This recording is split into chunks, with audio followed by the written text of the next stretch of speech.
Hello everyone, कैसे हो आप लोग। उम्मीद करते हैं कि बहुत अच्छे होंगे और अपना एग्ज़ाम का प्रिपरेशन कर रहे होंगे। आज 26 जनवरी है तो बहुत सारे बच्चे एंजॉय कर रहे होंगे, घूम रहे होंगे, जलेबी खा रहे होंगे। लेकिन ये 26 जनवरी आपके लिए तब 26 जनवरी रियलिटी में होगा जब आप एग्ज़ाम में अच्छा स्कोर कर लेंगे। और जो प्रेशर्स अभी एक दो मंथ से झेल रहे हैं, जिसकी वजह से बहुत ज़्यादा परेशानी का सामना करना पड़ा, दिमाग में अलग अलग टाइप का सवाल आ रहा है, वह सारे चीज़ तभी ख़त्म होंगे जब एग्जाम में आप बहुत ही अच्छा स्कोर कर लेंगे। और फिर कहीं ना कहीं आपका जो प्रेशर है वह पूरी एक टाइम ऐसा है कि रिलीज हो जाएगा।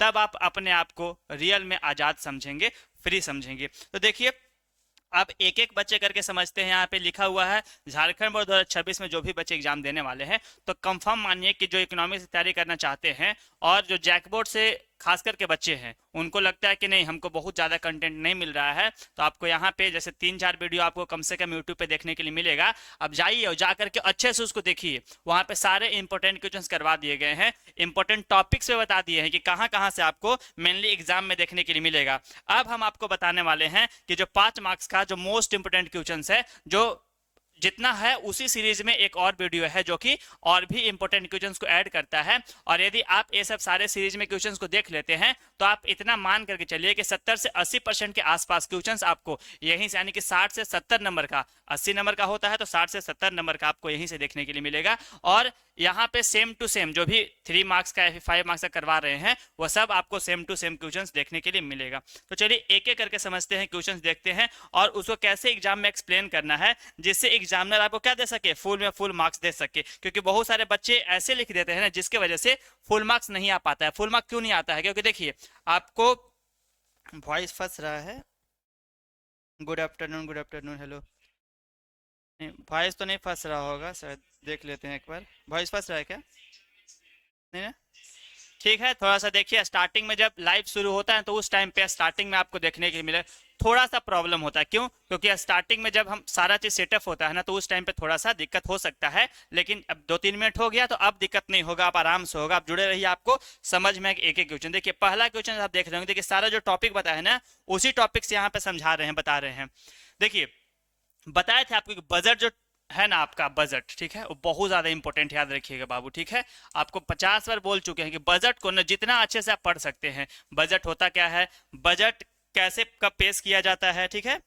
हाँ, बहुत बढ़िया, ठीक है बाबू। देखिए देखिए, अब क्या है, ये कैसे पेश किया जाता है, डिफिसिट बजट क्या होता है, सरप्लस बजट क्या होता है, ये सारे चीज हम एक्सप्लेन पहले कर चुके हैं, ठीक है। देखिए, गवर्नमेंट क्या करती है ना कि पूरे साल का खर्चा, यानी कि स्टार्टिंग में जो प्रस्तुत करती है, जो कि मेनली 1 अप्रैल को प्रस्तुत किया जाता है और 31 मार्च तक चलता है, तो ये पूरे जो साल का ब्यौरा होता है ना, उसी को मेनली हम लोग बजट बोलते हैं। अब बजट कितना टाइप का हो सकता है? सबसे पहले ऐसा बजट होगा जिसमें ना तो लॉस होगा ना ही प्रॉफिट होगा। जैसे आप यदि एक मंथ में 3000 खर्चा करने का टारगेट लेकर के चलते हैं और एग्जैक्ट 3000 खर्चा करते हैं, तो ना तो आपका प्रॉफिट हो रहा है ना ही लॉस हो रहा है, यानी कि पूरी तरीका से महीना बीत गया, कोई भी परेशानी नहीं हुआ।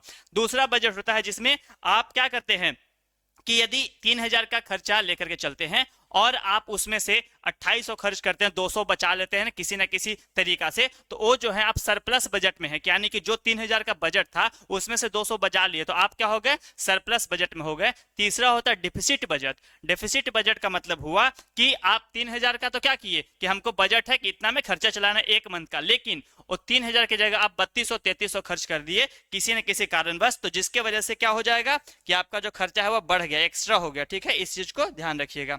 तो 3 टाइप का बजट था, अब देख लिया। अब यहाँ पे सेम एक्सप्लेन करना, सेम समझाना है।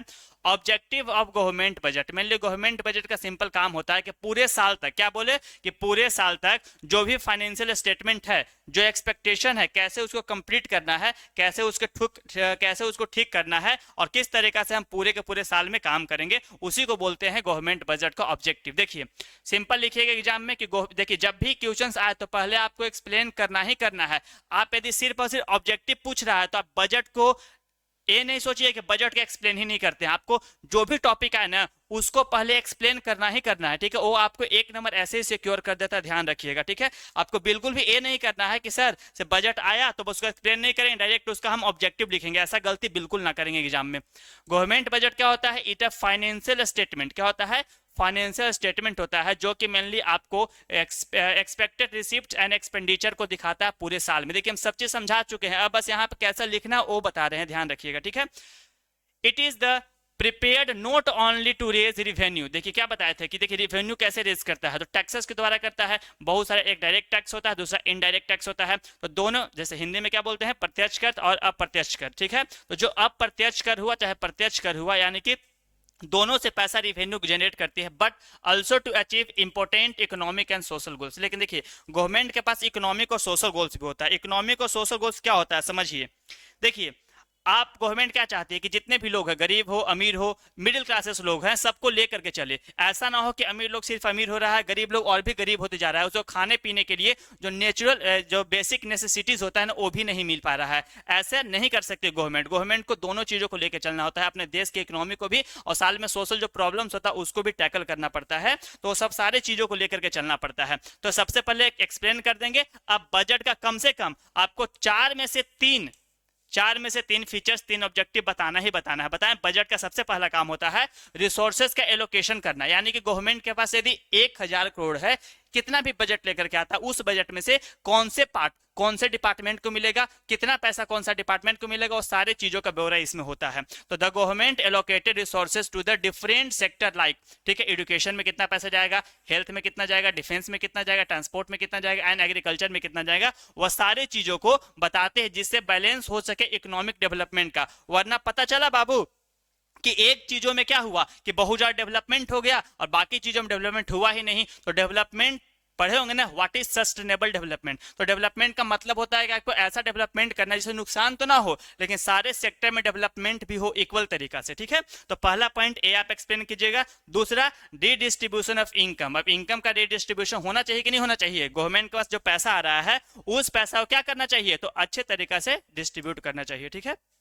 देखिए क्या है, the budget help to reduce income inequality. भाई कैसे करती है, तो देखिए इनइक्वालिटी नहीं आ जाएगा, ऑब्वियसली आ जाएगा। यदि आपके घर में भाई बहन होंगे, अब आपको कभी ज्यादा पैसा मिल रहा होगा या फिर बहन को कम मिल रहा होगा, या फिर आपको कम और बहन को ज्यादा मिल रहा होगा, तो दोनों के बीच में इनइक्वालिटीज आता है कि नहीं आता है। तो वही चीज बजट के साथ होता है, इसको इक्वालिटी लाना जरूरी है, वरना इनइक्वालिटी आ जाएगा। और imposing higher taxes on the rich, क्या करता है कि जो अमीर लोग होते हैं उस पर बहुत ज्यादा टैक्सेस को ऐड किया जाता है, हायर टैक्सेस लगाया जाता है। और giving subsidies and welfare benefit to the poor, और वही गरीब लोगों को क्या किया जाता है, बेनिफिट दिया जाता है, सब्सिडीज दिया जाता है। जैसे कि आप सुने होंगे गांव में 1 रुपया 2 रुपए केजी क्या मिलता है, चावल मिल जाता है। तो चावल किसको मिलता है, जो गरीब लोग होते हैं ना उनको मिलता है। लेकिन वो पैसा आया कहां से, तो जो अमीर लोग है, जो उद्योगपति लोग है ना, उन लोग से पैसा क्या किया जाता है, टैक्सेस के रूप में लिया जाता है। और वो टैक्सेस के पैसे से क्या किया जाता है, बाकी लोगों को दिया जाता है। टैक्सेस हम लोग भी देते हैं, लेकिन हम लोग उतना ज्यादा टैक्स नहीं देते हैं। यदि आप लोग वीडियो देख रहे होंगे तो बहुत ही कम लोग होंगे,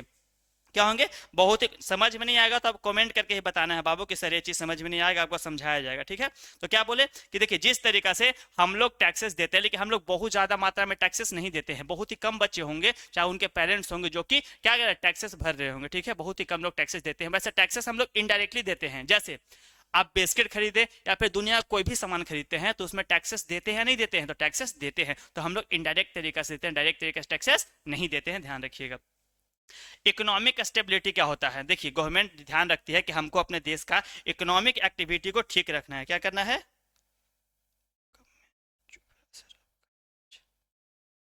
आवाज चुभ रहा है, दूर कर दे क्या जी, इतना ज्यादा चुभने लगा हूं मैं, नहीं देखिए आवाज नहीं चुभेगा, ध्यान से देखिए, थोड़ा दूर कर देते हैं।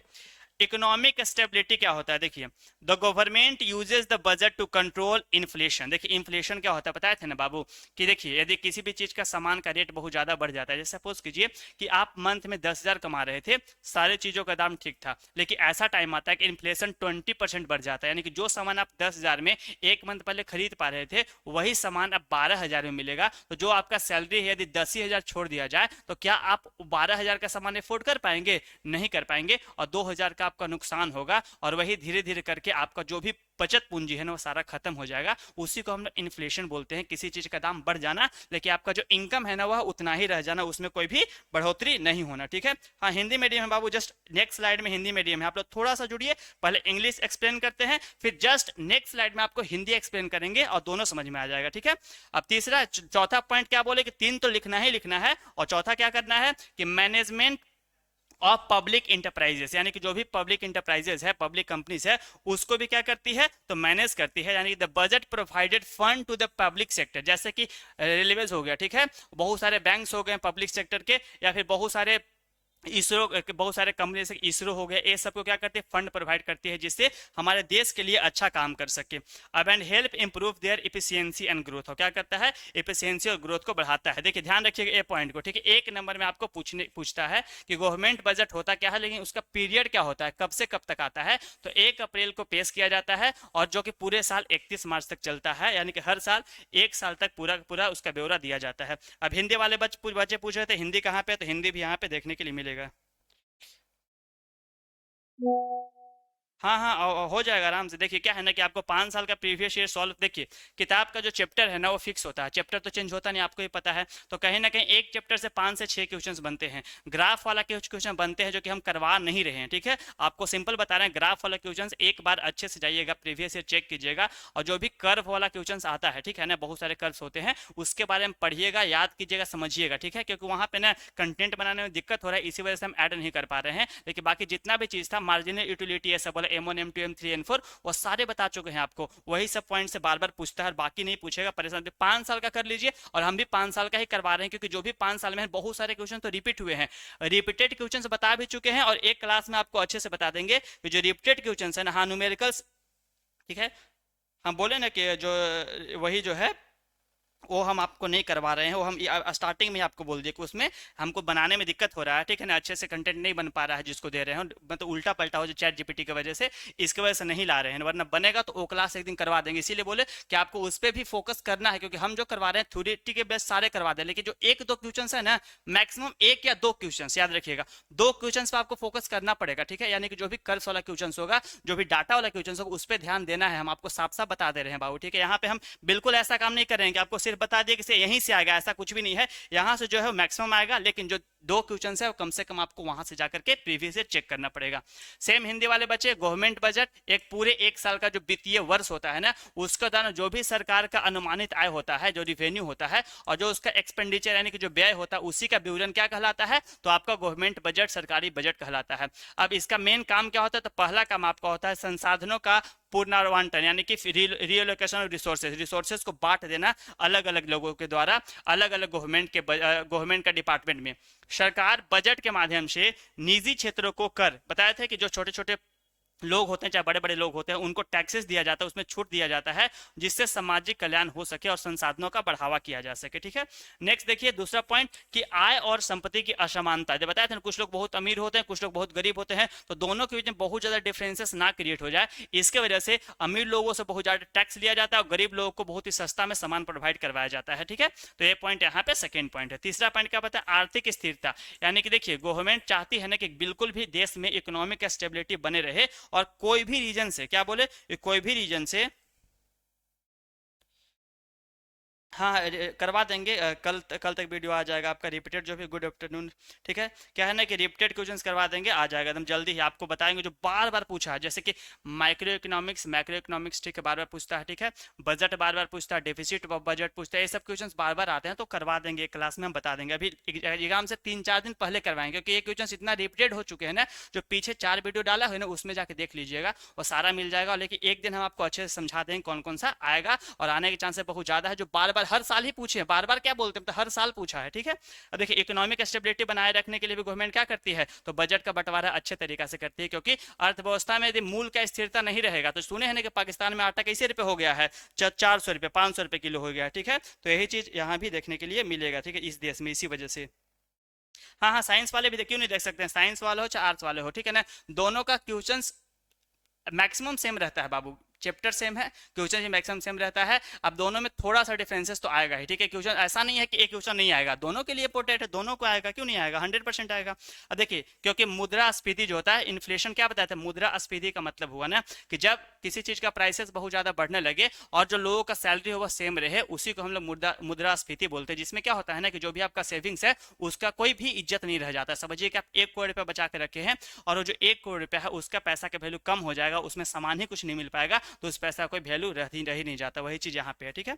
अब सार्वजनिक उद्यमों का प्रबंधन, यानी कि मैनेजमेंट ऑफ पब्लिक इंटरप्राइजेस, बताए थे कि जो भी पब्लिक इंटरप्राइजेस होता है उसका मैनेजमेंट करना है बजट के द्वारा, जितना ही पब्लिक अंडरटेकिंग कंपनीज है, कैसे पब्लिक अंडरटेकिंग कंपनी, ठीक है, हाँ करवा देंगे, अवश्य करवा देंगे। देखिए अब क्या है कि जितना भी पीएसयूज कंपनी का पब्लिक पूछता है कि what is public sector undertaking क्या होता है। देखिए पब्लिक सेक्टर अंडरटेकिंग का मतलब होता है, जो 12th में बच्चे होंगे वह 11th में पढ़े हुए होंगे, पीएसयूज होता क्या, पीएसयूज का सिंपल मतलब हुआ ना कि गवर्नमेंट क्या करती है कि बहुत सारे डिपार्टमेंट को डिवाइड कर देती है अलग अलग काम करने के लिए, क्योंकि गवर्नमेंट के पास उतना ज़्यादा पावर है, लेकिन गवर्नमेंट चाहती है ना कि कुछ डिपार्टमेंट को अलग कर दिया जाए, जिसके सारा का सारा काम जो डिपार्टमेंट का जो हेड होता है उसके अंदर में डाल दिया जाए, जिससे गवर्नमेंट के ऊपर पूरा बजट ना रहे, पूरा का पूरा प्रेशर ना रहे, इसके वजह से ऐसा काम करती है। उसी को पीएसयूज बोलते हैं। जैसे कि रेलवे के बारे में सुने होंगे, ये सब मेनली पीएसयूज के अंदर में आता है, ठीक है, या हिंदी वाले के लिए। नेक्स्ट क्वेश्चन देखिए क्या है, टाइप ऑफ गवर्नमेंट बजट। अभी बताया था गवर्नमेंट बजट बहुत सारा टाइप का होता है। अब यहाँ पे देखें गवर्नमेंट बजट का टाइप क्या है, कि किस तरीके से गवर्नमेंट बजट काम करते हैं, टाइप उसका क्या क्या है।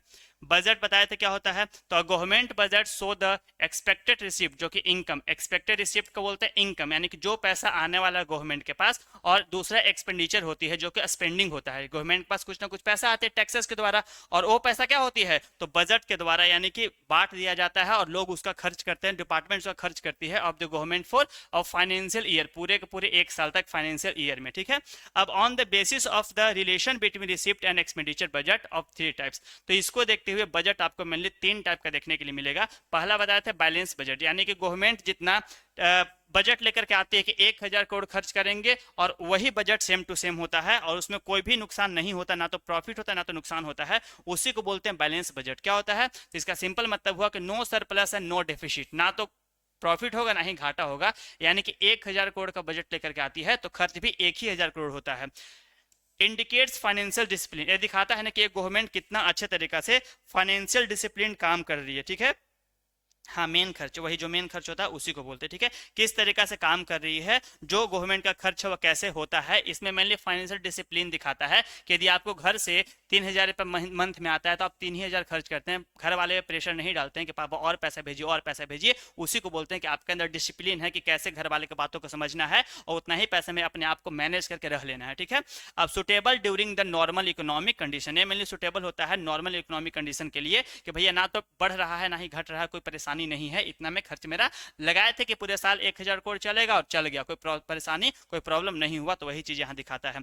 एग्जांपल बताए थे गवर्नमेंट इनकम 100 करोड़ है, ठीक है, और गवर्नमेंट का एक्सपेंडिचर भी 100 करोड़ है, तो बजट बैलेंस रहेगा, याद रखिएगा। दूसरा होता है सरप्लस बजट। क्या होता है सरप्लस बजट, सरप्लस बजट का मतलब हुआ कि एक ऐसा बजट जिसमें जो गवर्नमेंट का रिसिप्ट होता है ना वह ज्यादा होता है गवर्नमेंट का एक्सपेंडिचर से, यानी गवर्नमेंट को जितना खर्च करना है ना उससे ज्यादा पैसा उसको टैक्सेस में मिल जा रहा है। तो यदि गवर्नमेंट को खर्च 100 करोड़ करना है और उसके पास टैक्सेस में 120 करोड़ आ जा रहा है, तो 20 करोड़ कहीं ना कहीं उसके पास सरप्लस बजट है, वह बाकी चीजों में लगा सकता है, ठीक है। तो गवर्नमेंट रिसिप्ट क्या होता है, ज्यादा होता है। रिसिप्ट का मतलब बताया था ना क्या होता है, गवर्नमेंट रिसिप्ट का मतलब होता है टैक्सेस, ठीक है, टैक्सेस, ठीक है।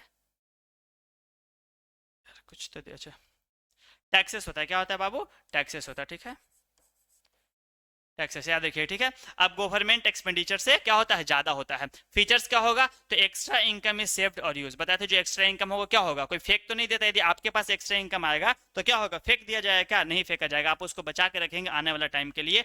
और रिपे पब्लिक डेट, क्या होता है, गवर्नमेंट हर साल यानी कि हर टाइम पे अलग अलग बैंक से, कौन सा बैंक से, जैसे डब्ल्यूएचओ हो गया, सॉरी डब्ल्यूएचओ बोल रहे हैं, ठीक है, क्या बोलते हैं, बहुत सारे वर्ल्ड बैंक हो गए, ठीक है, ऐसे करके बहुत सारे बैंक होते हैं, एशियन बैंक हो गया, वर्ल्ड बैंक हो गया, ये सब बैंक से गवर्नमेंट क्या करती है, लोन लेती है। तो जो लोन लेगी वो क्या करेगी, तो कहीं ना कहीं चुकाना पड़ेगा, तो जो एक्स्ट्रा पैसा बचा है उससे लोन चुकाने का काम करती है। हेल्प इन कंट्रोलिंग इन्फ्लेशन, जिससे इन्फ्लेशन भी कंट्रोल किया जा सकता है कि बहुत ज्यादा देश में क्या नहीं आ जाए, तो बहुत ज्यादा देश में इन्फ्लेशन ना बढ़ जाए। सुटेबल ड्यूरिंग इन्फ्लेटरी सिचुएशन, बताया था कि इन्फ्लेशन के टाइम पे बहुत ज्यादा सुटेबल होता है कि गवर्नमेंट अपने एक्स्ट्रा बजट से, एक्स्ट्रा पैसा से क्या कर सकती है, इन्फ्लेशन को कंट्रोल कर सकती है। सपोज कीजिए गवर्नमेंट का बजट 120 करोड़ है और 100 ही करोड़ खर्च हो रहा है, तो जो 20 करोड़ है ना वह अपने अच्छे चीजों के लिए यूज कर सकते हैं। इसी को हम लोग क्या बोलते हैं, बजट सरप्लस बोलते हैं। क्या बोलते हैं, बजट सरप्लस बोलते हैं। नेक्स्ट क्वेश्चन देखिए क्या है, उसके बाद नेक्स्ट क्या है, आपको नेक्स्ट देखने डेफिसिट बजट देखने के लिए मिलेगा। क्या होता है डेफिसिट बजट, तो a deficit budget is a budget in which government expenditure are more than the government receive. अभी बताए थे कि देखिए जब गवर्नमेंट का एक्सपेंडिचर रिसिप्ट से ज्यादा हो जाए, यानी गवर्नमेंट को टैक्स आ रहा है 100 करोड़ और खर्चा कर दे रहा है 120 करोड़, तो जो 20 करोड़ हुआ क्या हो रहा है, नुकसान हो रहा है, माइनस हो रहा है, तो उसको कहीं ना कहीं से कर्ज लेना पड़ेगा। इसी को हम लोग क्या बोलते हैं बाबू, तो आपका डेफिसिट बजट बोलते हैं, यानी कि डेफिसिट बजट बोलते हैं, ठीक है। क्या होता है कि इसका जो गवर्नमेंट का एक्सपेंडिचर रहता है वो बहुत ज्यादा हो जाता है गवर्नमेंट रिसिप्ट से। फीचर्स क्या होगा, तो government borrows to meet extra spending, तो जो एक्स्ट्रा पैसा है वो क्या करेगा, जैसे आप लोग को खर्च बढ़ जा रहा होगा तो क्या हो रहा होगा, ठीक है, हाँ पीडीएफ मिल जाएगा, अभी तो पीडीएफ नहीं, पीडीएफ वहाँ डालना पड़ेगा, पीडीएफ आपको मिल जाएगा, ठीक है ना, पीडीएफ मिल जाएगा। देखिए अब क्या है कि जो गवर्नमेंट का खर्चा है वो ज़्यादा है, तो क्या करेगी, बाकी पैसा लेना पड़ेगा उसको कहीं ना कहीं से, जैसे भी बताया आपको कि वर्ल्ड बैंक हो गया, एशियन बैंक हो गया, यहाँ से जाकर के लोन अप्लाई करेगा, उसको लोन आईएमएफ हो गया, वहाँ से लोन मिलेगी, ठीक है। प्रमोट्स इकोनॉमिक ग्रोथ, इससे क्या होगा कि वह इकोनॉमिक ग्रोथ प्रमोट कर रही है। क्यों क्यों क्योंकि देखिए आप यदि चाहते हैं कि हमको 100 करोड़ खर्च करना है, ज़्यादा खर्च कर रहे हैं, तो देश में कहीं ना कहीं काम ज़्यादा हो रहा है, इसकी वजह से ऐसा किया जाता है। मैं increase inflation and public debt, लेकिन इससे क्या होगा कि इन्फ्लेशन तो बढ़ेगा ही बढ़ेगा, साथ में पब्लिक जो डेट है वो भी बढ़ जाएगा, यानी कि पब्लिक यानी हमारा देश कर्जे में चला जाएगा, ठीक है। एग्जाम्पल बताएं कि गवर्नमेंट का यदि इनकम 90 करोड़ है और खर्च 110 करोड़ कर देता है, तो जो डिफिसिट बजट वह आपका कितना हो जाएगा, 20 करोड़ हो जाएगा। ये बहुत ही इंपॉर्टेंट क्वेश्चन है बाबू, यदि आप देख रहे हैं, ठीक है, तो आप पूरा वीडियो समझिए। जब जैसे ही वीडियो लाइव होता है, लाइव के बाद जैसे वीडियो एयर होता है, तो आप जाके देखा कीजिए, उससे क्या होगा ना कि आप पूरा वीडियो नहीं देखेंगे, सिर्फ बोलते रहेंगे सर वीडियो कहाँ है, पीडीएफ कहाँ है, तो कोई मतलब नहीं है। जो करवा रहे हैं उसी में से आपको इंपॉर्टेंट करवा रहे हैं, ठीक है। तो इंपॉर्टेंट जब करवा रहे हैं तो आप देखिएगा ही नहीं, तो कोई मतलब नहीं बनता है। पूरा वीडियो कंप्लीट कीजिए, फिर जाकर के आपको समझ में आए कि क्वेश्चन का इंपॉर्टेंस कितना है। बहुत ज्यादा वीवीआई क्वेश्चन है ये, आप देखिएगा, या तो 2 नंबर में छोटा सा मिलेगा, 3 नंबर में, और बड़ा मिलेगा तो आपको 5 नंबर में मिल जाएगा। लेकिन 2 3 में 5 नहीं मिला, 2 3 में आप कंफर्म मान लीजिए कि मिलेगा ही मिलेगा। क्यों मिलेगा, क्योंकि क्वेश्चन बहुत ज्यादा इंपॉर्टेंट है और आपके एग्जाम में आता है और पूछेगा आपसे, ठीक है। अब देखिए बता चुके हैं कंपेरिजन तीनों बजट का कि कैसे काम करता है, किसमें इक्वल होता है, किसमें ज्यादा होता है और किसमें कम होता है, ठीक है। हाँ ठीक है, सही बोल रहे हैं, हाँ वही तो बोले कि जो गवर्नमेंट का जो टेलीग्राम का चैनल लिंक दिया हुआ होगा वहां से ज्वाइन कर जाइएगा। कि जब गवर्नमेंट क्या करती है कि उसका रिवेन्यू जो है वो क्या हो जाता है, ज्यादा हो जा सॉरी रिवेन्यू क्या होता है, कम होता है, और वही जो पैसा यानी कि जो इनकम होता है कम होता है रिवेन्यू, और जो पैसा होता है ज्यादा खर्च कर देती है। जैसे ही बताया कि आप घर से यदि 3,000 आ रहा है और आप खर्चा 3200 कर दे रहे हैं, तो आप क्या चले जाएंगे, डिफिसिट में चले जाएंगे, ठीक है। ये सारे चीज समझा दिए, बता दिए। हिंदी वाले बच्चे, सरकारी बजट क्या होता है कि आमदनी और खर्च का लेखा जोखा को सरकारी बजट कहते हैं, जो कि मुख्यतः 3 प्रकार का होता है। पहला होता है बैलेंस बजट, जो कि संतुलित बजट बोलते हैं, दूसरा अधिशेष बजट जिसको सरप्लस बजट बोलते हैं, और तीसरा होता है डिफिसिट बजट जिसको घाटे का बजट बोलते हैं। देखिए संतुलित बजट में सरकार आय और व्यय, क्या बोले कि जो संतुलित बजट होता है उसमें जो सरकार होती है आय यानी कि जो पैसा आ रहा है, व्यय यानी कि जो खर्च हो रहा है, दोनों बराबर होते हैं। सरप्लस यानी कि अधिशेष बजट में तब होता है जब आय क्या होता है, ज्यादा होता है और खर्च से अधिक होता है, मतलब आय ज्यादा है खर्च कम हो रहा है, तो वहां पे आपको देखने के लिए मिलेगा अधिशेष बजट। और लास्ट आपका डेफिसिट बजट यानी घाटे का बजट, वह बजट होता है जिसमें खर्च तो ज्यादा हो जाता है लेकिन आय जो होता है सरकार का वह कम रहता है, ठीक है, उसको बोलते हैं। अब देखिए संतुलित बजट, दूसरा क्या है आपका डेफिसिट बजट, और तीसरा सरप्लस बजट। देखिए पहला, दूसरा और तीसरा, बाबू ध्यान से लिख लीजिएगा हिंदी वाले बच्चे, ठीक है ना। आप में तो आपके लिए इतना मेहनत होता है ना, तो आप लोग लिख लिया कीजिए, क्योंकि लिखिएगा नहीं तो याद नहीं रहे। कम से कम ना शॉर्ट नोट जरूर बनाया कीजिए, ठीक है। सिर्फ देखने से काम नहीं, एग्जाम में लिखना है, यहाँ से देख करके चले जाएंगे तो क्या सारा चीज दिमाग में कैप्चर हो जाएगा, किसी का नहीं होता है। आप जो चीज देखते हैं सुनते हैं वह कहीं ना कहीं 50% 60% हो सकता है, 100% नहीं हो सकता। तो यदि आपको 70-80% लाने के शौक है कि हम इतना नंबर दे करके आएंगे सर, तो कहीं ना कहीं थोड़ा सा मेहनत भी करना पड़ेगा बाबू, लिख लीजिएगा जरूर इसको, कॉपी किताब लेके ही बैठा कीजिए, जिससे कम से कम शॉर्ट नोट्स बना सके, ठीक है। बैलेंस बजट क्या होता है, तो जब सरकार का अनुमान अनुमानित राजस्व, ठीक है, जो रिवेन्यू होता है वह उसके अनुमानित व्यय के बराबर होता है, जिसमें ना तो प्रॉफिट ना तो लॉस, दोनों बराबर होता है, ठीक है। जो रिवेन्यू है वही एक्सपेंडिचर के बराबर होता है, तो इसी को हम लोग क्या बोलते हैं बाबू, तो संतुलित बजट बोलते हैं। यह बताता है कि हमारे देश में यानी कि जो हमारा गवर्नमेंट है उसमें अनुशासन कितना है अपने वित्तीय चीजों को खर्च करने का, और सरकार पे कर्ज का बोझ नहीं होता है।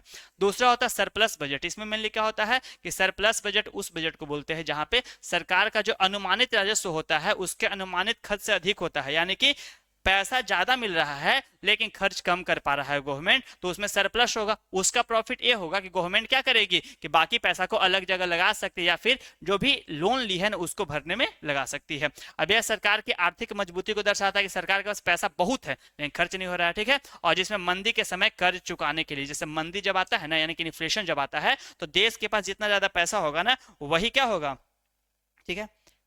टेलीग्राम का नाम आपका है वही जो हम लोग का विद्या केंद्र है उसी से मिल जाएगा टेलीग्राम पे, और वैसे टेलीग्राम का लिंक चिपका दिया जाएगा, थोड़ा सा वेट कर लीजिए, ठीक। कैप्शन क्या डिस्क्रिप्शन में देखिए ना टेलीग्राम का लिंक मिल जाएगा, थोड़ा सा जाए कैप्शन में, वहाँ पे मिल जाएगा, ठीक है। या फिर कैप्शन में तो नहीं होगा, डिस्क्रिप्शन में जाइएगा इस वीडियो का, वहाँ पे मिल जाएगा, ठीक है। देखिए लास्ट है बाबू आपका डेफिसिट बजट। डेफिसिट बजट का अर्थ होता है जब सरकार का अनुमानित खर्च उसके अनुमानित राजस्व से अधिक होता है, तो उसी को हम लोग क्या बोलते हैं, डेफिसिट बजट। यानी कि कमाई है 98 और खर्च है कितना कितना है खर्च, उससे ज्यादा है, ठीक है, यानी कि 1 रुपया खर्च है, तो उसका में क्या हो जाएगा आपका, तो डेफिसिट बजट हो जाएगा, यानी कि आप कमा कम रहे हैं, पैसा कम जुटा रहे हैं और खर्च बहुत ज्यादा कर दे रहे हैं।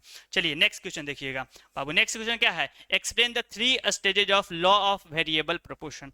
लॉ ऑफ वेरिएबल प्रोपोर्शन क्या क्या होता है, ठीक है, इंग्लिश में है बाबू। देखिए तो थोड़ा सा तो वेट करना पड़ेगा बाबू। देखिए आप लोग ना जितना ज्यादा चैनल चेंज करेंगे, यहाँ से वहां यहाँ से वहां, आपको कंटेंट वहीं पे समझ में आएगा। देखिए हम दोनों के लिए मेहनत कर रहे हैं, सिर्फ ऐसा नहीं कि बेफालतू के छोटा छोटा उठा के लेके आ गए, आपको चिपका के करवा दिए, नहीं, यहाँ पे देख रहे होंगे बहुत अच्छे से बना रहे हैं, आपके लिए समझा रहे हैं, और हम जितना लॉन्ग कर सकते हैं जिसमें सारा चीज कवर हो जाए। ऐसा नहीं कि हर एक टॉपिक से अलग अलग कि सरप्लस बजट क्या होता है, डिफिसिट बजट क्या होता है, छोटे छोटे चीज लेकर के, बिल्कुल नहीं, हम पूरा का पूरा अच्छे तरीका से करवा रहे हैं, तो दोनों चीज समझ में आ रहा होगा, ठीक है।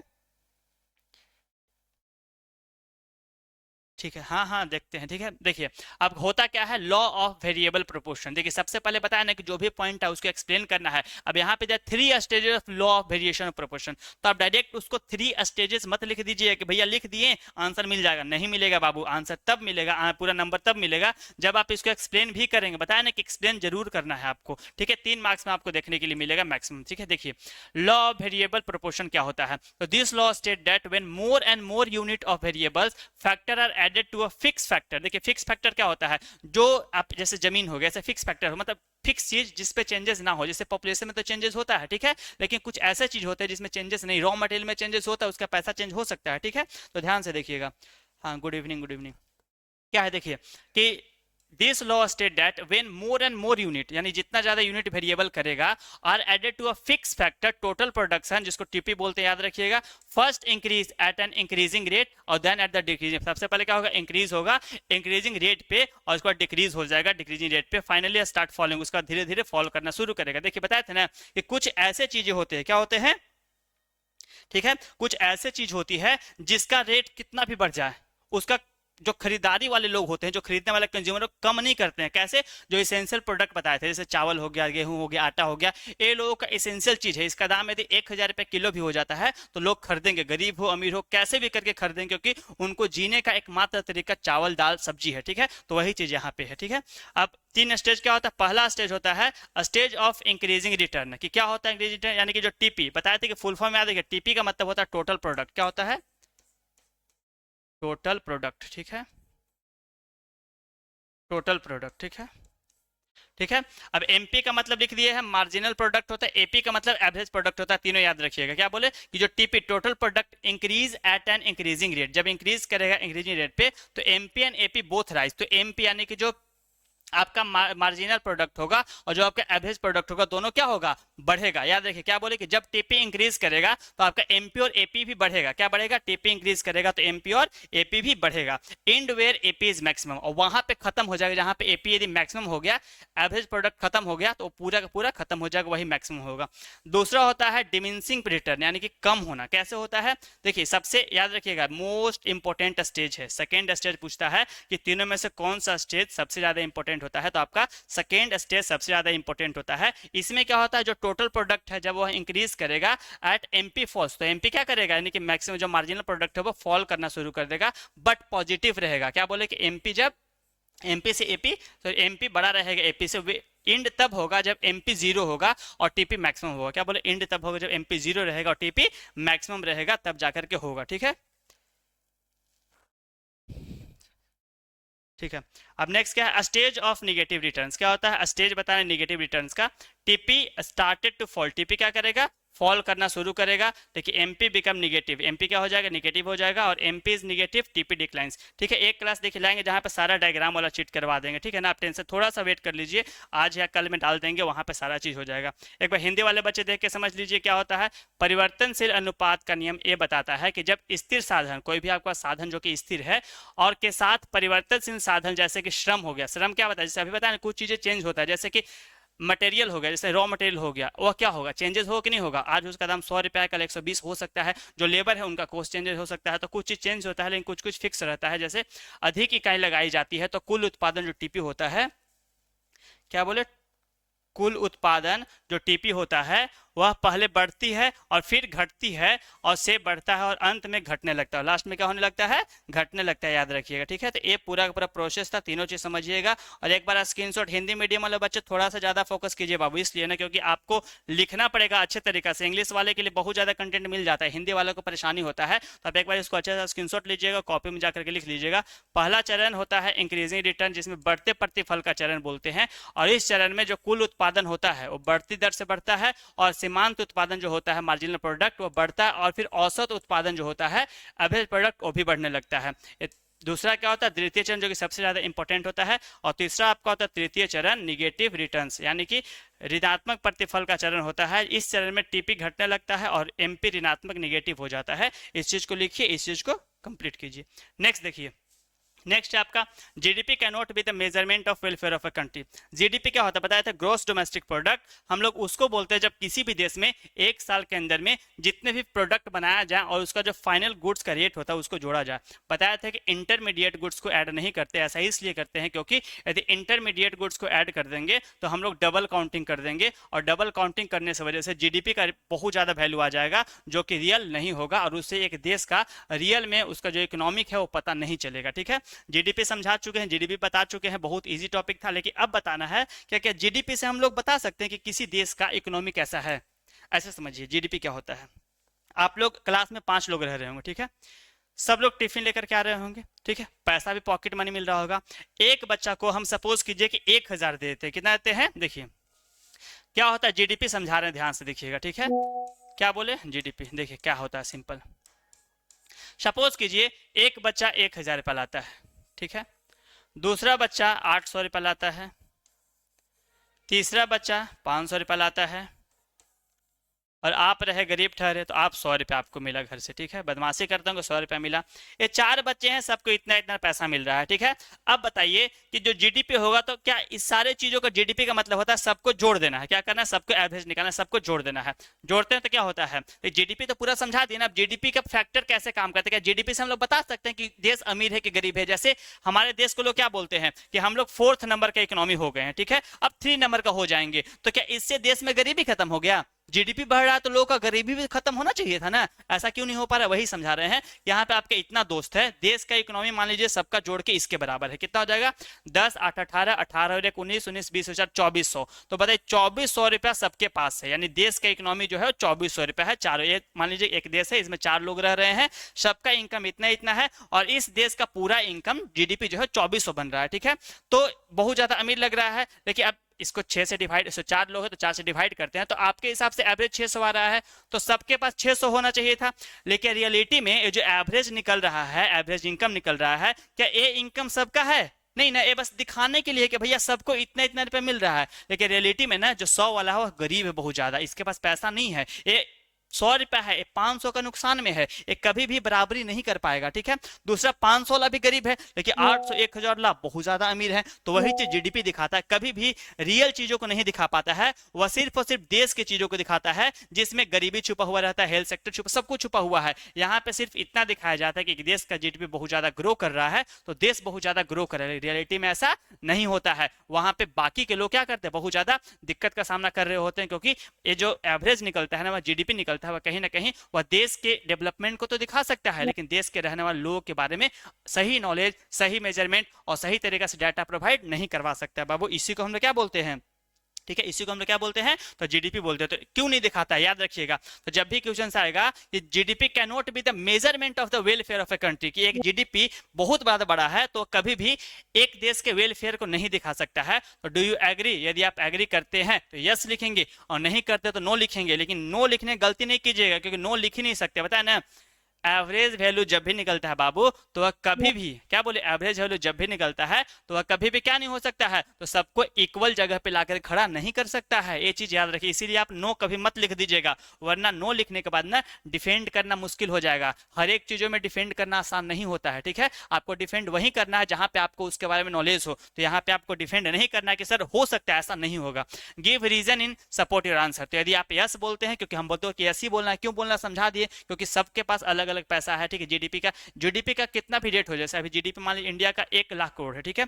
अगले साल बहुत ज्यादा बढ़ जाएगा, लेकिन यहाँ के जो लोग हैं, जो अमीर लोग हैं अमीर होते जा रहे हैं, गरीब बहुत ज्यादा गरीब होते जा रहे हैं, तो यही परेशानी यहाँ पे देखने के लिए मिलता है। तो पहला लिखेंगे yes, because GDP cannot be the measurement of welfare of a country due to the following reason. देखिए, एक देश का वेलफेयर देखना है ना, तो कम से कम 4 चीज तो पता होना चाहिए। पहला, आपको एडुकेशन क्या है, पहला क्या बोले बाबू, एडुकेशन, ठीक है। एडुकेशन पता होना चाहिए कि एक देश का एडुकेशन लेवल क्या है। दूसरा क्या बोले, हेल्थ पता होना चाहिए, हेल्थ कैसा है, ठीक है। और तीसरा जो एवरेज इनकम होता है, ठीक है, एवरेज इनकम, ठीक है, एवरेज इनकम। ये 3 चीज, ठीक है, हेल्थ, एवरेज इनकम, एजुकेशन, किसी देश का जब अच्छा है तो ही वो देश क्या हो सकता है, अच्छे तरीका से काम कर सकता है। पहला क्या बोले, इनइक्वालिटीज होता है, कैसे कि GDP does not reflect the distribution of income, क्योंकि जीडीपी जो होता है ना वो कभी भी डिस्ट्रीब्यूशन ऑफ इनकम को रिफ्लेक्ट नहीं करता है। High GDP could hide significantly income inequality, ठीक है। जो हाई जीडीपी होता है वह कभी भी हाइड हो जाता है, जो इनकम इनइक्वालिटीज को दिखाता है, प्रमोट करता है। दूसरा बाबू, नॉन मार्केट एक्टिविटी, कैसे कि जीडीपी इग्नोर करता है नॉन मार्केट एक्टिविटी को, such as household works and volunteer services को, क्योंकि देखिए जीडीपी में वही चीज काउंट होता है जिसका वैल्यू हो, क्या बोले, हाँ सारा बाबू। देखिए यहाँ पे जो भी क्वेश्चन है ना, देखिए पीआईक्यू ही लिए हैं, बताया तो कि इसीलिए हम बताओ कि सारा पीआईक्यू करवा ही दिए, मतलब इतना मान लीजिए ना कि 5 साल के पीआईक्यू कंप्लीट हो गया आपका। अब यदि आप ये चारों वीडियो देखते हैं, पीआईक्यू नहीं भी करते हैं, तो आप इतना समझिए ना कि 80%, हम बोले ना कि 20% नहीं करवाए हैं, जो जितना भी डायग्राम वाला है, कर्व वाला नहीं करवाए हैं, हम वो चीज एक्सेप्ट करते हैं, क्योंकि अभी उसका बन ही नहीं पा रहा है, ठीक है, इसके वजह से नहीं करवा रहे हैं। होगा तो एक दिन वो भी करवा दें, लेकिन 80% सारा पीआईक्यूज करवा रहे हैं, और वही क्वेश्चन जो रिपीटेड हो रहे हैं बार बार बहुत आराम से आते हैं और पूछता है, ठीक है। इसी वजह से बोले कि आप क्लास मिस कीजिएगा तो आपको दिक्कत हो जाएगा, ठीक है, आपको क्लास मिस नहीं करना है बाबू, ठीक है। देखिए अब क्या है, ये बोला है कि जैसे वॉलंटियर सर्विसेज हो गया, हाउस होल्ड हो गए, घर में हमारी मम्मी लोग काम करती है, तो क्या उनका कोई भी खर्च नहीं है। सपोज कीजिए कि आपके घर में मम्मी की जगह कोई काम करने वाला लोग आते, तो कुछ ना कुछ पैसा लेते कि नहीं लेते, लेकिन मम्मी करती है, फ्री में करती है, फिर भी आप बोलते हैं कि मम्मी तुम करती क्या हो। ऐसा बिल्कुल नहीं करना है बाबू। तो बहुत सारी चीजें करती है जिसका कुछ ना कुछ पैसा का रूप में वैल्यू होता है, मनी के रूप में वैल्यू होता है, लेकिन हम लोग उसको नहीं मेजर करते जीडीपी में। तो जीडीपी में बहुत सारी चीज मेजर नहीं होता, जैसे हाउस होल्ड हो गया, ठीक है, मार्केट एक्टिविटी हो गई, नॉन मार्केट जैसे कि वॉलंटियर लोग करते हैं, ये सब कंट्रीब्यूट नहीं होता है, लेकिन इसको पैड नहीं किया जाता, पैसा नहीं, इसका मतलब ये नहीं कि इसका वैल्यू नहीं है। तो इसके वजह से हम लोग कभी भी ये नहीं बोल सकते जीडीपी एक देश के बारे में सही तरीका से जानकारी दे सकता है। तीसरा होता है इन्वायरमेंटल डिग्रेडेशन। देख बताया था ना कि हर एक देश में इन्वायरमेंट है, तो वो इन्वायरमेंट का डिग्रेड होता है। कैसे डिग्रेड होता है, तो बहुत सारा, क्या बोले कि बहुत सारे लोग हमारे देश के इकोनॉमी को, हमारे देश के जो इंफ्रास्ट्रक्चर या फिर हमारे देश का जो फॉरेस्ट है उसको इनडिस्क्रिमिनेट तरीका से यूज कर रहे हैं, ठीक है। वही चीज यहाँ पे है कि GDP count economic outputs but does not take into account to the depletion of resources and pollution causes by the production. देखिए तो लोग काम तो करते हैं जीडीपी बढ़ाने के लिए, लेकिन उसके वजह से जो नुकसान हो रहा है, जैसे आप जल्दी में सुने हो कि अडानी किस तरीका से छत्तीसगढ़ हो गया, राजस्थान का अरावली पर्वत हो गया, बहुत सारे जगह पे सरकार अलग अलग तरीका से अलग अलग रूल निकाल करके पेड़ों को पूरी बर्बाद कर रही है, काट रही है, ठीक है। तो वह कहीं ना कहीं उसके से जो प्रोडक्शन हो रहा हो तो जीडीपी में ऐड हो रहा है, लेकिन उसका जो नुकसान हुआ क्या हुआ, ऐड हुआ नहीं। वह नुकसान आपको बहुत सालों तक, 100 साल 200 सालों तक नुकसान पहुंचाएगा, ये चीज देखिएगा। तीसरा के बाद चौथा क्या है, तो quantity of goods and services. बताया था कि GDP measure the quantity but note the quality. याद रखिएगा कि जो जीडीपी होता है वो क्वांटिटी को ऐड करता है। यदि आप 100 खराब प्लास्टिक भी बनाते हैं तो वो भी जीडीपी में ऐड हो जाएगा, भलो प्लास्टिक फेंक दिया जाएगा, ठीक है। लेकिन वो जैसे सपोज कीजिए एक कंपनी क्या करती है, ऐसे समझिए कि जो एक कंपनी है वह 100 चप्पल बनाती है, कितना बनाती है, 100 स्लीपर बनाती है, ठीक है। अब वह क्या करती है, 100 स्लीपर बनाती है, स्लीपर में एस डबल ई होता है या एस एल ई, देख लीजिएगा, ठीक है। चलिए हिंदी में लिख देते हैं चप्पल, ठीक है। देखिए चप्पल नहीं पढ़िएगा तो आपकी मम्मी चप्पल लोग से मारेगी, ध्यान रखिए। देखिए अब चप्पल 100 रुपए 100 चप्पल बनाती है कंपनी। अब सपोज कीजिए 100 में से 30 चप्पल खराब हो जाता है। 30 चप्पल क्या होता है, खराब हो जाता है। 30 चप्पल क्या होता है, खराब होता है, ठीक है।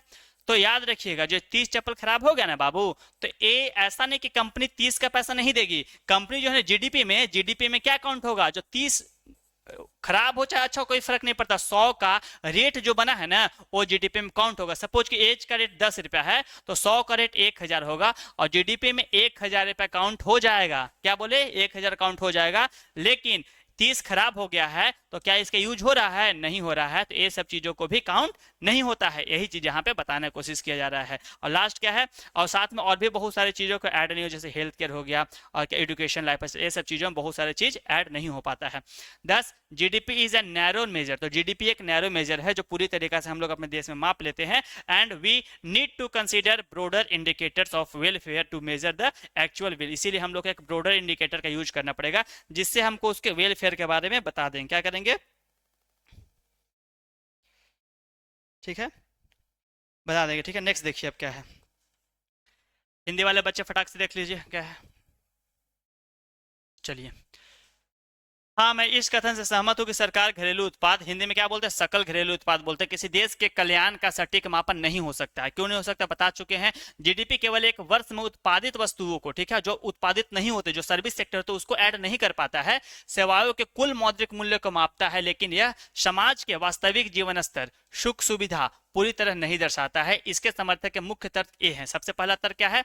आय के असमान वितरण। बताया था ना कि आय का वितरण अच्छे से नहीं हो पाता है देश में, तो इक्वल डिस्ट्रीब्यूशन नहीं होता है, नोट यानी कि अनइक्वल डिस्ट्रीब्यूशन होता है। यदि देश का जीडीपी बढ़ रही है लेकिन उसका बड़ा हिस्सा केवल कुछ अमीर लोगों के पास जा रहा है, तो आम जनता का कल्याण नहीं हो सकता है, बिल्कुल नहीं हो सकता, असमानता बहुत ज्यादा बढ़ जाएगा। पहला पॉइंट हो गया।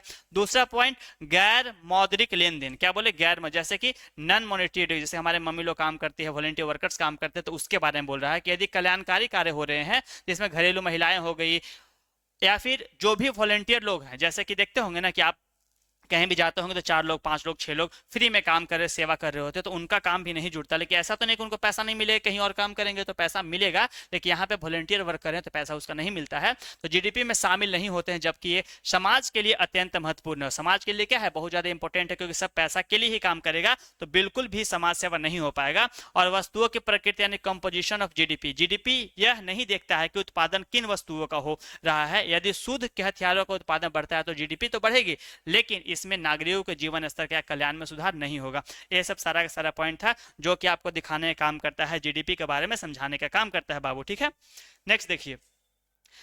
देखिए, आप लोग कमेंट तो बहुत करते रहते हैं, क्या करते हैं कि सर वीडियो कब आएगा, वीडियो कब आएगा, लेकिन जब वीडियो आ जाता है तो आप लोग एक्टिव नहीं रहते। इसीलिए बोलते हैं कि बाबू एक्टिव रहना है, ठीक है ना, क्योंकि देखिए एक्टिव रहिएगा तो हमको ही पढ़ाने में मजा आएगा और आपको ही पढ़ने में मजा आएगा। ठीक है, क्योंकि हम लोग मेहनत कर रहे हैं किसके लिए? आपके लिए, तो आपको भी थोड़ा मोड़ा कहीं ना कहीं हम लोग के लिए क्या दिखाना पड़ेगा? तो सपोर्ट दिखाना पड़ेगा बाबू, ये चीज याद रखिएगा। ठीक है, और वैसे भी आप देख रहे हो कि सारा प्रीवियस ईयर क्यों करवा रहे हैं, क्योंकि प्रीवियस ईयर इंपॉर्टेंट होता है। और इंपॉर्टेंट क्यों होता है? क्योंकि क्वेश्चंस कहाँ से बनेगा? चैप्टर से ही बनता है। जब चैप्टर फिक्स है, हर साल क्वेश्चन नया नया कहाँ से आएगा?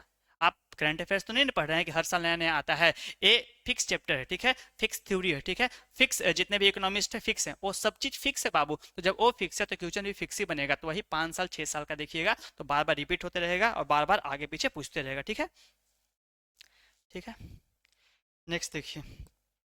अब द पैराडॉक्स ऑफ थ्रिफ्ट क्या होता है? देखिए, paradox of thrift is an economic concept that explain how paradoxically an increase an individual saving can lead to decrease in overall economic activity and lower total saving. देखिए क्या होता है ना, दो, देखिए यहाँ पे आप ऐसे समझिए कि देखिए बहुत सारे लोग होते हैं, ठीक है, अब उनके पास पैसा आते रहता है, ठीक है, लेकिन ये सिंपल बताता है, पैराडॉक्स ऑफ थ्रिफ्ट ये बताता है कि कोई भी economic concept that explain how paradoxically and increase an individual saving. जब एक, देखिए हम ऐसे सिंपल लैंग्वेज में समझाते हैं आपको जिससे आपको ज्यादा समझ में है। देखिए, सपोज कीजिए आप लोग सब मिलके क्या चाहते होंगे? पैसा बचाना, सब पैसा बचाता है, देखते हैं ना, जहाँ जैसे हमारी बहन लोग हैं, ठीक है, चाहे हमारे छोटे छोटे भाई लोग हैं, जब उनको 10-20 रुपया दे दीजिए तो सबसे पहले जाएगा अपने पैसा को क्या करेगा? छुपा के रख देगा। क्यों रखता है? क्योंकि हर एक लोग का एक टेंडेंसी होता है पैसा को बचा के रखना, कि एक ऐसा टाइम पे खर्च करेंगे जब हमको कोई चीज पसंद आ गया, कुछ खरीदना होगा या फिर हमको खाने में पसंद आएगा। तो अब समझिए, चीज सिंपल समझिए कि पैसा सबको ही बचा रहा है, सबको ही बचाना चाहता है,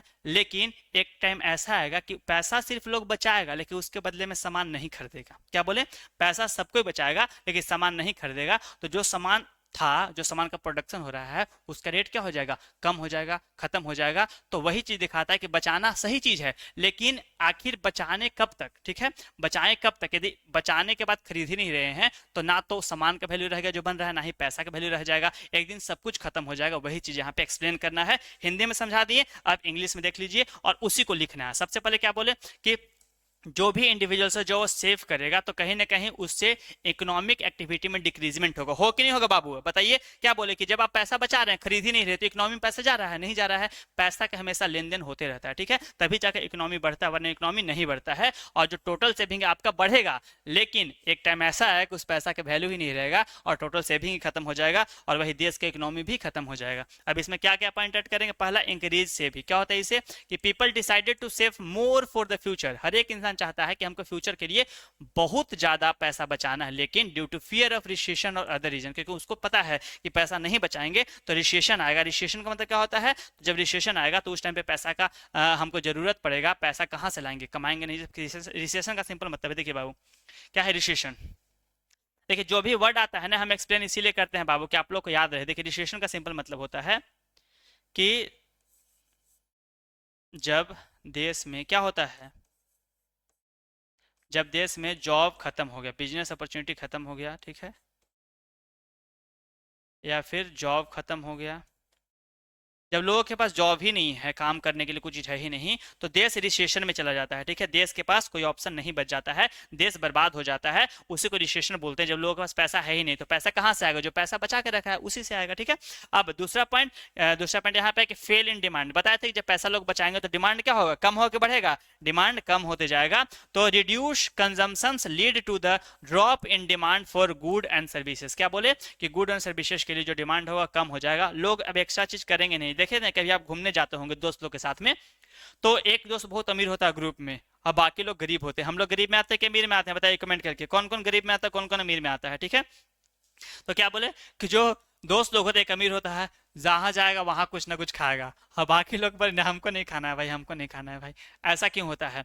क्योंकि कुछ लोग पैसा बचाना चाहते हैं कि हम लोग ये चीज नहीं खाएंगे, कुछ पसंद आएगा तो खाएंगे, और कुछ लोग बस खर्चा करना खर्चा करना। तो जो खर्चा कर रहा है ना, वो कभी भी इकोनॉमी में कंट्रीब्यूट कर रहा है, कभी बचाने की कोशिश नहीं कर रहा है। लेकिन जब सब बचाएंगे तो इकोनॉमी बढ़ेगा ही नहीं। इसी वजह से कुछ लोग खर्चीला होते हैं, कुछ लोग खर्चीला नहीं होते हैं, ध्यान रखिएगा। तीसरा क्या बोले कि डिक्लाइन इन इन्वेस्टमेंट, यानी कि business sales less lose revenue. तो क्या बिजनेस बढ़ेगा? जब सब लोग बचाएंगे तो पैसा कैसे बचेगा? पैसा तो जो बिजनेसमैन है कैसे पैसा कमाएंगे? वो सेल ही नहीं कर पाएंगे, पैसा बढ़ा ही नहीं पाएंगे, और रिवेन्यू का लॉस हो जाएगा, प्रॉफिट नहीं होगा, प्रॉफिट कम हो जाएगा, and eventually cut back on investment. तो जो बड़े बड़े कंपनी है वह क्या करेगी? अपना इन्वेस्टमेंट कम कर देगी कि भैया यहाँ पे तो बिजनेस नहीं हो रहा है, यहाँ पे तो काम चल ही नहीं रहा है, क्योंकि लोग यहाँ पे पैसा बचाने में फोकस कर रहे हैं, पैसा खर्च करने में फोकस नहीं कर रहे हैं। ये चीज यहाँ पे देखा होगा।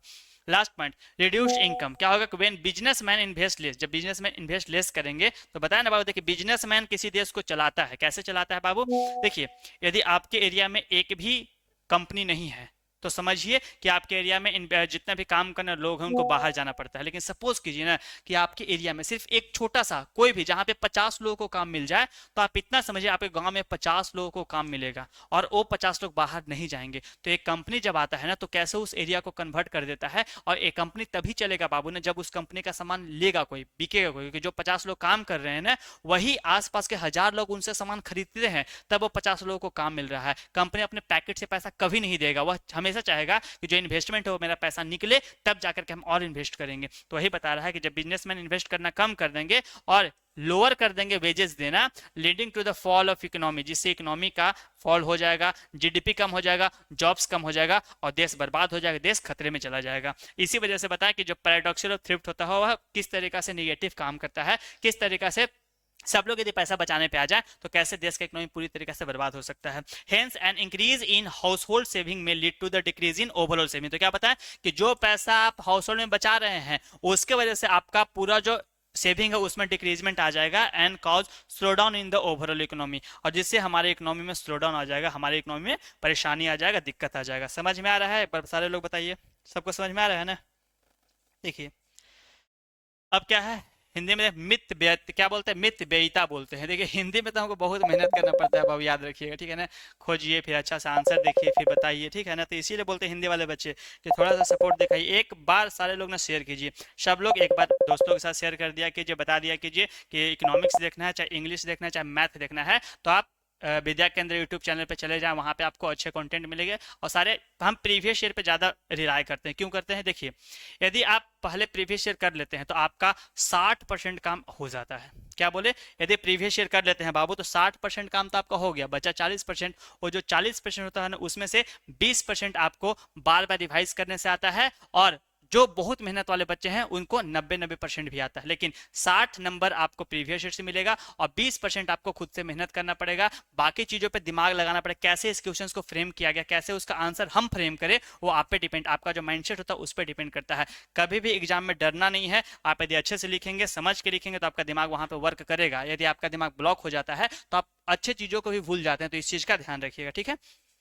क्या होता है मित व्ययिता का विरोधाभास, यानी कि जॉन मेनार्ड, याद कौन दिए थे, जॉन मेनार्ड किन्स, क्या दिए थे याद रखिए, नाम याद, वहां पे नाम इंग्लिश में नहीं था नाम, तो यहाँ पे नाम आप सारे बच्चे इंग्लिश वाले लिख लीजिएगा। इनका नाम क्या था, जॉन मेनार्ड किन्स नाम था। क्या नाम था, जॉन मेनार्ड किन्स नाम था। हम 4 बार इसलिए बोल रहे हैं कि आपके दिमाग में 4 बार जाए और आपको याद हो जाए। एक बार खुद से बोलिए, क्या है, जॉन मेनार्ड किन्स है, उनके द्वारा दिया गया था एक आर्थिक सिद्धांत है जो कि बताता है, क्या कहता है, बताता है कि व्यक्तिगत रूप से बचत करना अच्छा है, कि लोग इंसान चाह रहे बचाना तो बहुत बढ़िया, बचाओ भाई, लेकिन यह मंदी के दौरान यदि किया जाए, जब देश में दिक्कत हो उस टाइम पे किया जाए तो देश पूरी तरीके से बर्बाद हो सकता है। और अधिक बचत खर्च कम करने में लगते हैं तो इससे उपभोग और कुल मांग घट जाता है, यानी कि लोग अब डिमांड ही नहीं करेंगे, उनका पूरा का पूरा देश का इकोनॉमी बर्बाद हो जाएगा, खत्म हो जाएगा, और यह कुल मांग की कमी अंततः राष्ट्रीय जो जीडीपी होता है उसके कुल बजट में गिरावट का कारण बनता है, और गिरावट हो जाता है, क्या हो जाता है, गिरावट हो जाता है, गिरावट का कारण बनता है, ठीक है। अब अवधारणा क्या है कि यह विरोधाभास कहता है कि बचत यानी कि जो थ्रिफ्ट होता है का प्रयास सामूहिक रूप से बचत को ही कम कर देता है, यानी सामूहिक रूप से सब लोग बचाने लगे तो पूरा का पूरा इकोनॉमी ही भ्रष्ट हो जाएगा, खत्म हो जाएगा, खत्म हो जाएगा, ठीक है।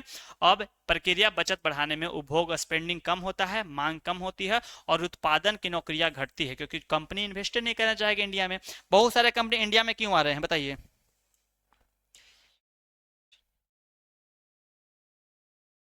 टेंशन नहीं लेना है, बोले तो सारा प्रीवियस चीज करवा रहे हैं ना आपको, इसलिए तो करवा रहे हैं, ठीक है। 4 के एग्जाम है ना बाबू, अभी देखिए आपको जितना भी 4-5 वीडियो है उसको अच्छे से देख लीजिए, बता दिए कि सारा प्रीवियस ईयर है, सारा इंपॉर्टेंट है, उसमें से बोले ना कि कम से कम 40 से 50% क्वेश्चन, यदि सपोज कीजिए कि 2-3-5 मार्क्स का, यदि मान लीजिए कि 40 क्वेश्चंस आ रहा है तो आप इतना समझिए ना कि उसमें से देखो वन लाइनर तो आप 1-2 क्वेश्चंस देखिएगा प्रीवियस से देखिए समझ में आ जाएगा, और उसी से बहुत सारा बनेगा, ठीक है। तो आपको डरना नहीं है, डरिएगा तो और खराब कर लीजिएगा, डरना बिल्कुल नहीं है। जो क्वेश्चंस करवाए हैं, जो इंपोर्टेंट करवाए हैं, देखिए कल वीडियो लेकर के आ जाएंगे जिसमें सारे इंपोर्टेंट जो बार बार रिपीटेड हुए हैं, बार बार आते हैं और इस बार भी आने के चांसेस वो करवा देंगे, आप उसको देखिएगा। बाकी जो 4-5 वीडियो उसको जाके देखिएगा, कम से कम वीडियो कंप्लीट किया कीजिए, वीडियो कंप्लीट कीजिएगा तो जाके समझ में आएगा, सिर्फ 4-5 मिनट देखने से वीडियो बिल्कुल नहीं समझ में आपको आने वाला है, ठीक है। अब आय कम होती है और परिणाम यह होता है कि आय कम हो जाती है तो लोगों की बचत करने की क्षमता भी कम हो जाती है, क्योंकि जब आय होगा ही नहीं, यदि आप कहीं पे काम कर रहे हैं और आपको पैसा वहां से मिल रहा है तो आप बचा रहे थे, लेकिन जब वहां पे कंपनी बंद हो गया तो आपको काम से निकाल दिया जाएगा, तो जो पैसा आप बचाए थे, कंपनी में इन्वेस्ट नहीं कर रहे हैं, कंपनी में कोई सामान खरीद नहीं रहे हैं, तो कहीं ना कहीं कंपनी बंद होगा तो आपको निकाल दिया जाएगा, तो जो पैसा बचाया था उससे आप ही को नुकसान हो जाएगा फिर लास्ट में, और तो लोगों की बचत करने की क्षमता कम हो जाती है। और किनोशियंस दृष्टिकोण से क्या बोलता है कि मंदी के समय अधिक बचत करने के बजाय अधिक खर्च करना अर्थव्यवस्था को प्रोत्साहित करता है, क्योंकि जब मंदी आता है तो उस टाइम पर आपको पैसा बचाना नहीं, क्या करना है, पैसा खर्च करना है, क्योंकि मंदी के टाइम पे जितना ज्यादा पैसा खर्च कीजिएगा ठीक उतना ही क्या होगा, बढ़ेगा, क्या होगा, बढ़ेगा, ठीक है। अब देखिए next question, why is the demand curve negatively slope, demand curve negative क्यों होता है। देखिए होता क्या है डिमांड का, बताया था ना कि देखिए जब मैक्सिमम चीज क्या हो, कांस्टेंट हो, जैसे पॉपुलेशन कांस्टेंट हो, ठीक है, इनकम कांस्टेंट हो, जब ऐसा फिक्स रहेगा तो कोई भी चीज का दाम बढ़ रहा है, क्या हो, दाम बढ़ रहा है, बोले नेसेसिटी चीज को इसमें शामिल नहीं करते हैं बाबू, ठीक है। किसी चीज का दाम बहुत ज्यादा बढ़ रहा है तो जो उसका प्रोडक्शन हो रहा है, मतलब उसका दाम बढ़ रहा है, तो जो लोग खरीद रहे हैं ना, जो लोग कंज्यूमर है वो खरीदेंगे ज्यादा, कम खरीदेंगे तो कम खरीदेंगे, वही किसी चीज का दाम जब घट जाएगा तो लोग क्या करेंगे, ज्यादा खरीदेंगे, तो ये निगेटिव क्यों होता है, ठीक है। अरे ऐसा कुछ नहीं है, रिवेन्यू कहाँ से बढ़ेगा, अभी आपको लग रहा है कि हम लोग रिवेन्यू कमा रहे हैं, ऐसा कुछ भी नहीं है, हम लोग बस आप लोग के लिए मेहनत करें, ठीक है ना, रिवेन्यू तो अभी बिल्कुल नहीं। क्या, देखिए आप रिवेन्यू के चक्कर मत रहिए, रिवेन्यू क्या बढ़ेगा, आपको हम बोलते हैं कि पूरा वीडियो देखिए जिससे आपको प्रॉफिट होगा। अच्छा 4 मिनट आप वीडियो देखे चले जाइएगा तो उससे हमको क्या मिलेगा, ठीक है, आप 4 मिनट देखिए, 5 मिनट देखिए, उससे कुछ नहीं है, ठीक है। हम लोग का रिवेन्यू अभी आ भी नहीं रहा है, और आने के बारे में तो अभी सोच सब कुछ सोचता है, ठीक है। हम लोग क्यों करवा रहे हैं, आप लोग क्यों पढ़ रहे हैं, क्योंकि आपको प्रॉफिट हो, हम लोग कर रहे हैं कि हम लोग का भी चैनल एक बार मोनेटाइज हो जाए, ठीक है। तो आप लोग सपोर्ट दिखाएगा तब तो होगा, लेकिन इसीलिए तो आप लोग के लिए इतना मेहनत कर रहे हैं, वरना हम लोग इतना मेहनत क्यों करते, प्रीवियस ईयर खोजना, फिर उसको क्वेश्चंस लेना, हिंदी इंग्लिश दोनों करवाना, तो कहीं ना कहीं इसलिए क्योंकि आप आपको भी प्रॉफिट हो जाए, हम लोग भी प्रॉफिट हो जाए, ठीक है। देखिए, why is the demand curve negatively slope, क्यों होता है हमेशा? देखिए, ये है डिमांड कर्व। देखिए क्या बोल रहा है, यदि किसी चीज का रेट बढ़ जाता है, क्या होता है, बढ़ जाता है, तो उसका डिमांड क्या हो जाएगा, कम हो जाएगा, क्या हो जाएगा, कम हो जाएगा। तो ये दिखाता है रेट क्या हो रहा है, बढ़ रहा है, तो डिमांड कम होते जाएगा, डिमांड कम होते जाएगा, डिमांड कम होते जाएगा, ठीक है। तो डिपेंड करता है रेट पे, ठीक है। रेट यदि कम है तो डिमांड बढ़ेगा, रेट ज्यादा हो डिमांड कम हो जाएगा, ये चीज याद रखिएगा, ठीक है। अब देखिए यहाँ पे the demand curve is negatively sloped downward because when the prices of a good falls the quantity demanded rises, यानी प्राइसेस कम होता है। देखते हैं ना, कभी आप जाते होंगे, ठीक है, और जाने के बाद क्या कर रहे होंगे कि आपको ठेला पे लड़की लोग तो जहां देखते वहां रुक जाती है, ये क्लिप खरीदना है तो किसी को कुछ खरीदना है, 10-10 रुपये में मिलता है, 20-20 रुपये में, ठीक है। कभी रांची में आइएगा तो मेन रोड में जाइएगा तो बहुत सारे ठेला लगा हुआ रहता है और लड़कियों का पूरा भीड़ रहता है। क्यों? क्योंकि उन लोग जाती है भाई, 10-10 में मिलता है, 20 में बहुत सारा खरीदता है। लेकिन जैसे उसका रेट बढ़ जाता है, जब पीक सीजन आता है, जब लोग ज्यादा खरीदते हैं, उस टाइम पर उसका रेट 20 रुपये 30 रुपये कर देता है, तो लड़कियां कम खरीदने लगती है। क्यों ऐसा करती है? क्योंकि जब डिमांड क्या हो गया, ज्यादा हो गया, तो प्राइसेस बढ़ा दिया गया, तो डिमांड ज्यादा हो, प्राइसेस बढ़ गया, तो दोनों एक दूसरे के निगेटिव यानी कि अपोजिट है, इन्वर्सली प्रोपोर्शनल है, ठीक है। एक बढ़ेगा दूसरा घट जाएगा, और दूसरा घटेगा तो अपने आप बढ़ जाएगा। ये चीज आपको देखने के लिए मिलता है, ठीक है। अब एंड वाइस वर्सा होता है, ठीक है। This happens due to the law of demand, बताए थे। अब बोलिएगा सर लॉ ऑफ डिमांड पढ़ाए थे, तो नहीं पढ़ाए थे, जाके देखिए, इसीलिए बोलते हैं पीछे वीडियो देखिएगा, नोट्स रहेगा, शॉर्ट नोट्स रहेगा, तो 1000% सारा क्वेश्चन प्रीवियस ईयर में देख रहे हैं एक दूसरे से रिलेटेड है, वही क्वेश्चन पूछता है, बस पूछने का तरीका अलग होता है, आंसर आपको थोड़ा सा अच्छे से फ्रेम करना है। क्या इफेक्ट होता है? तो बताया था इनकम इफेक्ट, मतलब इनकम बढ़ेगा। जैसे कोई इंसान अमीर हो रहा है, तो अमीर होगा तो सामान ज्यादा खरीदेगा नहीं खरीदेगा? ऑफ कोर्स खरीदेगा, खरीदेगा नहीं खरीदेगा? चिराग अभी आ रहे हैं, देखिए, ठीक है। हम लोग रांची से हैं बाबू, रांची से हैं। देखिए, अब income effect, when the prices fall, ऐसे तो हम लोग हैं सारे पलामू के, लेकिन मतलब डाल्टनगंज, लेकिन हम लोग रहते रांची में है, तो यहीं पे पढ़ाते उड़ाते हैं। देखिए, अब वेन द प्राइसेस फॉल, क्या बताए, जब प्राइसेस किसी चीज का घटेगा तो पीपल फील्स रिचर, तो पीपल को भैया अमीरी फील आता है। चलो अभी अमीरी फील आ रहा है, कैसे समझाते हैं। देखिए, सपोज कीजिए कि आप बच्चा में रह रहे हो, ठीक है, ठीक है। जैसे आप बच्चा में रह, सपोज कि आप बच्चा में होंगे, तो बच्चा में क्या होता है, बच्चा लोग को 10 रुपये मिल जाता है, कैसे अमीरी फील करता है, भाई आज तो अंबानी हम ही है, जो मन करेगा सो खरीदेंगे। बच्चा लोग खरीदता ही क्या है, चॉकलेट खरीदेगा, बिस्किट खरीदेगा, मिक्सचर खरीदेगा, तो उसके लिए अमीरी है, ठीक है। लेकिन वही जब आप अमीर बन जाते हैं, क्या बन जाते हैं, अमीर बन जाते हैं, तो अमीर बनने के बाद आपके पास यदि 1000-2000 भी आ जाएगा, बड़े हो जाते 1000-2000 भी आ जाएगा, तो आप उतना ज्यादा रिचर अमीर फील नहीं कर पाएंगे। तो बताएं कि जब किसी चीज का सामान कम हो जाता है, दाम कम हो जाता है, तो वह रिचर अमीर फील करने लगता है, एंड देयर परचेजिंग पावर बढ़ जाता है। परचेजिंग पावर बढ़ेगा तो देश का इकोनॉमी बढ़ेगा, और रीडिंग और क्या है, लीडिंग टू बाई मोर, और लोग चाहेंगे ज्यादा खरीदे, अमीर हो रहे हैं तो लोग ज्यादा खरीदेंगे, ज्यादा खरीदेंगे, ठीक है। लेट हो गया बाबू, तो थोड़ा सा फोकस बना के देखिए, सारे बच्चे देखिए ध्यान से देख रहे हैं, ठीक। उन लोग कमेंट ज्यादा तभी करते हैं, कमेंट जब उनको जरूरत होता है, जब डाउट होता है। अब सारे बच्चे ध्यान से देख रहे हैं, आप भी ध्यान से देखिए, सारा समझ में आएगा, ठीक है। नहीं आएगा तो फिर कमेंट करके बताइएगा, ठीक है। दूसरा होता है सब्सटीट्यूशन मेथड। क्या बताए थे कि देखिए, बताए थे ना कि दो टाइप का गुड्स होता है, ठीक है। सब्सटीट्यूट गुड्स होता है, कॉम्प्लीमेंट्री गुड्स होता है, ठीक है। एक गुड्स होता है जो कि उसके स्थान पे जैसे दो चीज, चाय है और कॉफी है, सपोज कीजिए चाय का दाम बढ़ जाता है तो लोग कॉफी की तरफ शिफ्ट हो जाते हैं। दूसरा होता है कि उसी के जैसा गुड्स, ठीक है। सपोज कीजिए कुछ लोग लोहा यूज करते हैं, कुछ लोग लकड़ी यूज करते हैं घर बनाने में, लेकिन सपोज कीजिए कि लोहा का दाम क्या होता है, बढ़ जाता है, और लकड़ी घट जाता है, तो लोग लोहा से लकड़ी की तरफ भी शिफ्ट हो जाते हैं। जैसे दरवाजा भी किसका देखते हैं आप लोग, मैक्सिमम लोगों के घर में दरवाजा आपका मिलेगा किसका, लकड़ी का नहीं, किसका मिलेगा आपको, तो आपको लोहा का मिलेगा। क्यों? क्योंकि लोहा का रेट लकड़ी से भी सस्ता ही होता है, लोहा मजबूत भी होता है और सस्ता भी होता है, लेकिन लकड़ी मिलना बहुत ज्यादा मुश्किल हो गया है, लकड़ी बहुत ही कम होता है, ठीक है। तो उसका दाम बहुत ज्यादा बढ़ रहा है, तो लोग उससे किधर शिफ्ट हो गए, तो लोहा की तरफ। लेकिन पहले ऐसा नहीं था, पहले लोग किधर शिफ्ट थे, तो लकड़ी की तरफ। अभी हम लोग के घर में देखिएगा तो क्या है ना, 10-10 रूम हो, लेकिन सारे के सारे रूम में खिड़की हो, दरवाजा हो, सब किसका बना हुआ है, लकड़ी का बना हुआ है। यहाँ तक कि जितने भी चौकी है सब होता है लकड़ी का। लेकिन अभी के टाइम पे आप फोल्डिंग देखिएगा, प्लाई का आने लगा, पतला सा प्लाई होता है। लेकिन हम लोग के घर में, चाहे आपके पुराने घर में देखिएगा तो कितना मोटा मोटा लकड़ी का होता है। ये चीज देखिए, क्यों? क्योंकि उस टाइम पे सस्ता होता था, अभी महंगा हो गया है, ठीक है बाबू। अब क्या है कि when the prices of the good fall, जब प्राइसेस कम होगा तो become cheaper relatively to substitute goods, so people switches this good, तो पीपल यहां से स्विच करके किसी और गुड्स की तरफ चले जाते हैं। और लॉ ऑफ डिमिनिशिंग मार्जिन बताए थे कि व्हाट इज मार्जिनल, किसी को पता है क्या होता है, बताइए। किसी को पता तो कमेंट करके लिख के दिखाइए, तो होता क्या है मार्जिनल यूटिलिटी। देखते हैं किसको किसको आता है, बताइए। देखिए, मार्जिनल यूटिलिटी का मतलब बताए थे बाबू, देखिए, हाँ दोनों। देखिए, मार्जिनल यूटिलिटी का मतलब बताए थे, आपके घर में दोनों का है नहीं। देखिए, मार्जिनल यूटिलिटी का मतलब बताए थे कि सपोज कीजिए कि ग्लास है, ठीक है। तो आप जब बहुत ज्यादा प्यास लगा होगा तो आप पूरा गिलास गटक जाएगा, पूरा गिलास पी जाइएगा, ठीक है। लेकिन जब पूरा गिलास पी जाइएगा तो उसके बाद जब फिर से गिलास देंगे तो आप शायद गिलास को आधा पिए, उससे कम पिए, पूरा गिलास नहीं पी पाइए। क्यों? क्योंकि जो स्टार्टिंग में आपका जो मार्जिनल यूटिलिटी था बहुत ज्यादा था, आपको बहुत ही ज्यादा बेसब्री से चाहिए था पानी, प्यास लगा था। लेकिन जब पहला बार पानी पी लिए तो जो आपका सेटिस्फेक्शन था वो क्या हो गया? कम हो गया। लेकिन जब सेकेंड बार पीजिएगा तो आपको लगेगा कि भैया अब हम सेटिस्फाई हो चुके हैं, सेकेंड बार में कम पानी पीजिए। क्या कीजिएगा? कम पानी।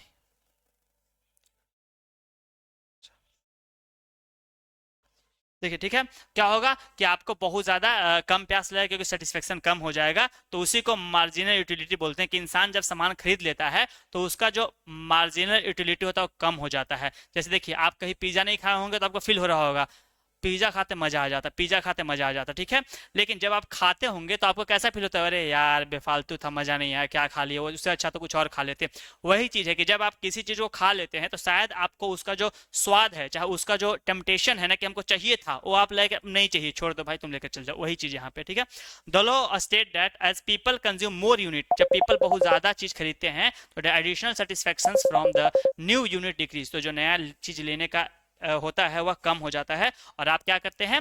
नया चीज के बारे में आपको, हाँ बहुत अच्छा लिखे हैं, ठीक है, बहुत बढ़िया लिखे हैं मार्जिनलिटी के बारे में, ठीक है ना, ऐसे ही लिखिए, समझ में आ जाएगा, ठीक है। ठीक है, नेक्स्ट देखिए, ठीक है। अब क्या बोले कि जो होता है यानी कि मार्जिन यूटिलिटी वह कम हो जाता है। ऐसा ही इसलिए होता है बाबू क्योंकि जब आप किसी चीज को ले लेते हैं, खरीद लेते हैं, तो आपका जो सेटिस्फेक्शन होता है वह कम हो जाता है, ठीक है। Thus there is an inverse relationship, बता चुके हैं कि इनवर्स रिलेशनशिप होता है और जो डिमांड कर्व होता है वह क्या होता है? आपका डाउनवर्ड स्लोपिंग होता है, याद रखिएगा। नेक्स्ट, हिंदी वाले बच्चे फटाक से स्क्रीनशॉट ले देख ले। क्या होता है मांग रेखा? तो नीचे की ओर बाएं से दाएं इसलिए झुकती है क्योंकि कीमत और मांग का जो डिमांड होता है विपरीत होता है। कीमत बढ़ने पर मांग घट जाता है और कीमत घटने पर मांग बढ़ जाता है। यह मुख्य रूप से उपभोग की आय में बदलाव, यानी कि जब इंसान के उपभोग जो आय होता है उसमें बदलाव होने से हो सकता है, या कि विकल्पों की उपलब्धता, यानी कि जब आपके पास सब्स्टिट्यूट गुड है उसमें चेंजेस की वजह से हो सकता है, प्रतिस्थापन जिसको बोलते हैं, या फिर सीमांत उपयोगिता के कमी के कारण हो सकता है। आय प्रभाव इनकम इफेक्ट क्या होता है कि जब वस्तु की कीमत कम होती है तो उपभोग की क्रय शक्ति, खरीदारी की क्षमता बढ़ जाती है, यानी किसी चीज का दाम कम हो जाता है तो आप लोग बहुत ज्यादा खरीदते हैं जिसमें वो अधिक वस्तु खरीद सकता है, ठीक है। दूसरा, प्रतिस्थापन प्रभाव, यानी कि इसमें यह होता है कि जब आपके जो सामान का गुड्स है, जो सब्सटीट्यूशन गुड्स है, वह यदि सस्ता हो जाता है तो आप उधर शिफ्ट हो जाते हैं और महंगा चीजों को छोड़ देते हैं। तीसरा, आपका सीमांत उपयोगिता हाउस नियम, लॉ ऑफ डिमिनिशिंग मार्जिनलिटी, अभी सेम चीज बताएं कि जब आपका संतुष्टि एक चीज को लेने के बाद कम हो जाता है तो आप फिर उसके तरफ उतना ज्यादा अट्रैक्ट नहीं होते हैं, आपको वो चीज नहीं चाहिए होता है। बहुत बढ़िया रोशनी, ठीक है, क्या है? लॉ ऑफ, ठीक है। ऐसे ही याद रखा कीजिए क्योंकि जब एग्जाम में आएगा 2-3 मार्क्स में तो आपको एक्सप्लेन करके बताना होगा, ठीक है। अब देखिए, उपभोक्ता की संख्या में बदलाव, यानी कीमत गिरने पर नए ग्राहक में बाजार में आ जाते हैं और जो पहले ऊंची कीमत के कारण वस्तु नहीं खरीद पा रहे थे वह आप खरीदने लगते हैं, जिससे डिमांड क्या हो जाता है? बढ़ जाता है, ठीक है, याद रखिएगा। नेक्स्ट क्या है? What do you understand by Giffen goods? क्या होता है गिफिन गुड्स? गिफिन बहुत सारे लॉ दिए थे, लॉ बताए थे आपको, अब बताना है कि होता क्या है गिफिन गुड, कैसे वर्क करता है, कैसे काम करता है। देखिए, Giffen goods are those inferior goods which experience an increase in demand as their prices increase। बताए थे, देखिए बाबू सिंपल समझाए थे। देखिए, हम हर एक चीज ना आपको एकदम सिंपल लैंग्वेज में इसलिए समझाते हैं कि आप एग्जाम में लिख सके। देखिए, गिफिन क्या बताते हैं सिंपल ना, किसी को याद है तो बोलिए। बताया था गिफिन वो बताते हैं कि देखिए कुछ ऐसा चीज होता है जिसका डिमांड बढ़ते रहता है, यदि उसका प्राइस भी बढ़ रहा है, कोई फर्क नहीं पड़ता प्राइस से, प्राइस बढ़ा तो भी बढ़ेगा, प्राइस घटा तो घटता नहीं, उतना ही रहता है, ठीक है। ऐसा नहीं है कि चावल खाते हैं आप, ठीक है, डेली चावल खा रहे हो, रोटी 5 खाते हो सपोज कीजिए, ठीक है, 4-5 तो सब कोई खाता है, 5 रोटी खा रहे होंगे तो क्या दाम कम होने से रोटी 10 खाने लगेगा आप? ऐसा नहीं होगा। क्या दाम बढ़ने से रोटी 1 खाने लगेगा? ऐसा भी नहीं होगा। यानी कि जो आपका बेसिक नेसेसिटीज है वो सब सारे प्रोडक्ट ऐसे होते हैं जो कि गिफिन गुड्स के अंदर आते हैं। वो बताते हैं कि वो ऐसे गुड्स जो कि प्राइस बढ़े प्राइस घटे उसका प्रोडक्शन या फिर उसका जो प्रोडक्शन पे तो अलग हो गया हो, उसका जो डिमांड होता है उस पर ज्यादा इफेक्ट नहीं पड़ता है, लोग खरीदते हैं। लेकिन यहाँ तक कि बढ़ेगा तो और लोग ज्यादा खरीदेंगे। क्यों खरीदेंगे? उनको डर रहता है कि एक टाइम ऐसा ना आए कि इतना बढ़ जाए कि हम लोग खरीद ही नहीं पाए, तो उसको खरीद के रख लेता है, स्टॉक करके रख लेता है। ये चीज आपको गिफिन गुड्स बताता है। क्या बोलते हैं? हाँ, जैसे यहाँ पे है राइस हो गया, शुगर हो गया, वीट हो गया, सब सारे के सारे किसके अंदर आते हैं? तो गिफिन गुड्स के अंदर में आते हैं। किसके अंदर आते हैं? गिफिन गुड्स के अंदर में आते हैं बाबू। देखिए, गिफिन गुड्स बताते हैं कि जो भी इन्फीरियर गुड्स है, इन्फीरियर गुड का मतलब इसेंशियल गुड हुआ, क्या हुआ? इसेंशियल गुड, ठीक है। जो भी एसेंशियल गुड्स है which experience an increase in demand, जब उसका डिमांड बढ़ेगा तो द प्राइसेस इंक्रीज, तो उसका प्राइसेस भी क्या हो जाएगा बाबू, इंक्रीज हो जाएगा। Thus they have an upward sloping, तो उसका स्लोपिंग अपवर्ड होता है। Demand curves opposite to the usual law of demand, जो लॉ ऑफ डिमांड था ना उसका अपोजिट होता है डिमांड कर्व। इस पे फर्क नहीं पड़ता है दाम बढ़े चाहे दाम घटे, बोलता है कि औरा तो मेरा है, ठीक है, ठीक है।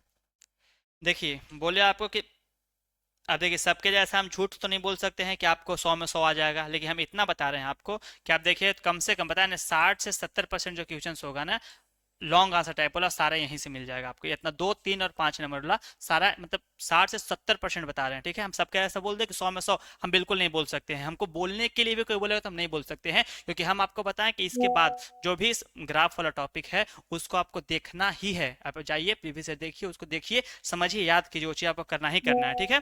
देखिए गिवन गुड्स आर बेसिस, बताए थे बहुत ज्यादा बेसिक गुड्स होता है। Low quality necessities like bread हो गया, राइस हो गया, तो when the prices of such goods rise, जब इसका प्राइस राइज होगा, बढ़ेगा, तो people can no longer afford better alternative, तो लोगों के पास ना बेटर अल्टरनेटिव तो है नहीं। आप क्या चावल छोड़ के क्या खाने लगे, गेहूं, गेहूं छोड़ के क्या खाइएगा, और कुछ है आपके पास नहीं है। वही 2-3 चीज घिसा पीटा खाना है आपको जीवन भर, तो वो चीज का तरीका अलग हो सकता है, लेकिन बनेगा तो रॉ मटेरियल तो वही चाहिए ना जी। तो जब वही नहीं है, उसी का दाम बढ़ रहा है, तो आप क्या किधर शिफ्ट कीजिएगा, शिफ्ट नहीं कर सकते हैं, ठीक है। तो वही यहाँ पे है, ठीक है। पासिंग मार्क्स तो आराम से मिल जाएगा जी, 50 नंबर तो ऐसे ही मिल जाएगा, उसके लिए क्या है परेशान हो रहे हैं, ठीक है, ठीक है। आप उतना तो आराम से, उतना उसके लिए क्या है परेशान हो रहे हैं, उसके लिए तो हम आपको एक दिन पहले पढ़ाएंगे तो आ जाएगा, क्या है परेशान हो रहे हैं। देखिए तो क्या बताया यहाँ पे कि किस तरीका से बढ़ता है, बताया ना, जब इसका डिमांड मान लीजिए कि रेट उसका बढ़ रहा है, ठीक है, तो जब रेट उसका बढ़ेगा ना तो उसका डिमांड भी देखिए क्या हो गया, यहाँ से यहाँ, यहाँ से यहाँ, और डिमांड भी बढ़ रहा है। क्यों बढ़ रहा है, बताए थे कि लोग के अंदर होर्डिंग आ जाता है कि भैया कैसे भी करके हमको बचा के रखना है, कैसे भी करके उसको क्या करना है, अपने पास रखना है कि बाद में दिक्कत ना हो जाए, ठीक है। अब क्या है, this compels them to buy more of the inferior goods as it still cheaper, बताए थे कि अब इससे क्या होता है कि लोग क्या करते हैं कि और भी देखिए ये सब ऐसे गुड्स है ना कि दाम बढ़े घटे लोग अपने नीड के अनुसार से यूज करते हैं, लेकिन दाम कम होता है तो हो सके कि लोग ज्यादा यूज करने लगे, और दाम बढ़ता है तो भी किसके वजह से कि लोगों को ये लगने लगता है कि ऐसा ना कि बहुत ज्यादा बढ़ जाए तो लोग खरीदने लगते हैं। एक बार न्यूज सुने होंगे, यदि आप न्यूज देखते होंगे तो यूएसए में क्या हुआ था ना कि जब राइसेस का दाम, जब यूक्रेन वार चल रहा था, रशिया यूक्रेन वार, तो उस टाइम पे क्या हुआ था ना स्टार्टिंग में कि जब बहुत सारे जो बेसिक कम्युनिटीज, जैसे मान लीजिए कि बेसिक नेसेसिटीज का चीज़ है, चावल हो गया, आटा हो गया, ये सब मान हम लोग यूएसओ को भेजते हैं, जैसे बासमती राइस सब हो गया, यूएसओ को बेचते हैं, ठीक है। तो यूएसए में किसके थ्रू जाता है, शिप के थ्रू जाता है। तो जब रशिया वार चल रहा था और यूक्रेन वार, तो उस टाइम पे शिप जा नहीं रहा था, जिसके वजह से वहां पे दाम बढ़ने लगा था, और वहां का जो सुपर मार्ट था ना, वहां पे बहुत ज्यादा लोगों के अंदर एक अफरा तफरी मच गया था, लोग बहुत ज्यादा सामान को खरीदने लगे थे। तो वहां पे दुकान के अंदर बाहर लगा दिया गया था कि एक इंसान इससे ज्यादा सामान 4 या 5 पैकेट था उससे ज्यादा नहीं खरीद सकता है, क्योंकि पता था कि ऐसा कभी कभी क्या होता है ना कि जब आपको पता चलता है कि किसी चीज का दाम बहुत ज्यादा बढ़ने वाला है, तो लोग होर्डिंग मचा देते हैं, भैया जल्दी चाहिए, जल्दी, ज्यादा से ज्यादा चाहिए, तो जिससे क्या होता है उसका दाम बहुत ज्यादा बढ़ जाता है और लोगों में बहुत ज्यादा इनसिक्योरिटी आ जाता है। तो इसी की वजह से ऐसा किया गया था बाबू, ठीक है, ठीक है। हाँ बाबू देखिए हम बोल तो रहे हैं सारा तैयारी करवा रहे हैं, इसीलिए मैं डेली वीडियो क्यों लाते हैं आपके लिए, डेली वीडियो इसलिए लाया जा रहा है ना, कभी कभी 2 वीडियो ला रहे हैं, ऐसा इसलिए ना क्योंकि आपको समझाना चाह रहे हैं कि बाबू देखिए आपके लिए लेकर के हम लोग सीरियस हैं, ठीक है। इसीलिए आपको बोलते हैं कि आप लोग थोड़ा सपोर्ट दिखाइए, कमेंट कीजिए, पढ़िए, पूरा समझाइए, ठीक है। आपको नहीं समझ में बोलिए, हम इसीलिए तो बार बार क्वेश्चन ला रहे हैं, आपको सारी चीज समझा रहे हैं कि हाँ कोई दिक्कत ना हो बच्चा लोग को, ठीक है। Thus Giffen goods have an exceptions upward sloping downward the curve, इसीलिए अपवर्ड स्लोपिंग होता है, ठीक है। लेकिन जो पीछे डिमांड का बता उसका डाउनवर्ड स्लोपिंग होता है, क्यों बता चुके, उसका जब दाम बढ़ता है ना तो लोग खरीदना कम कर, लेकिन इसका दाम बढ़े घटे फर्क नहीं पड़ता है, बढ़ेगा तो लोग और खरीदेंगे, ठीक है, याद रखिएगा।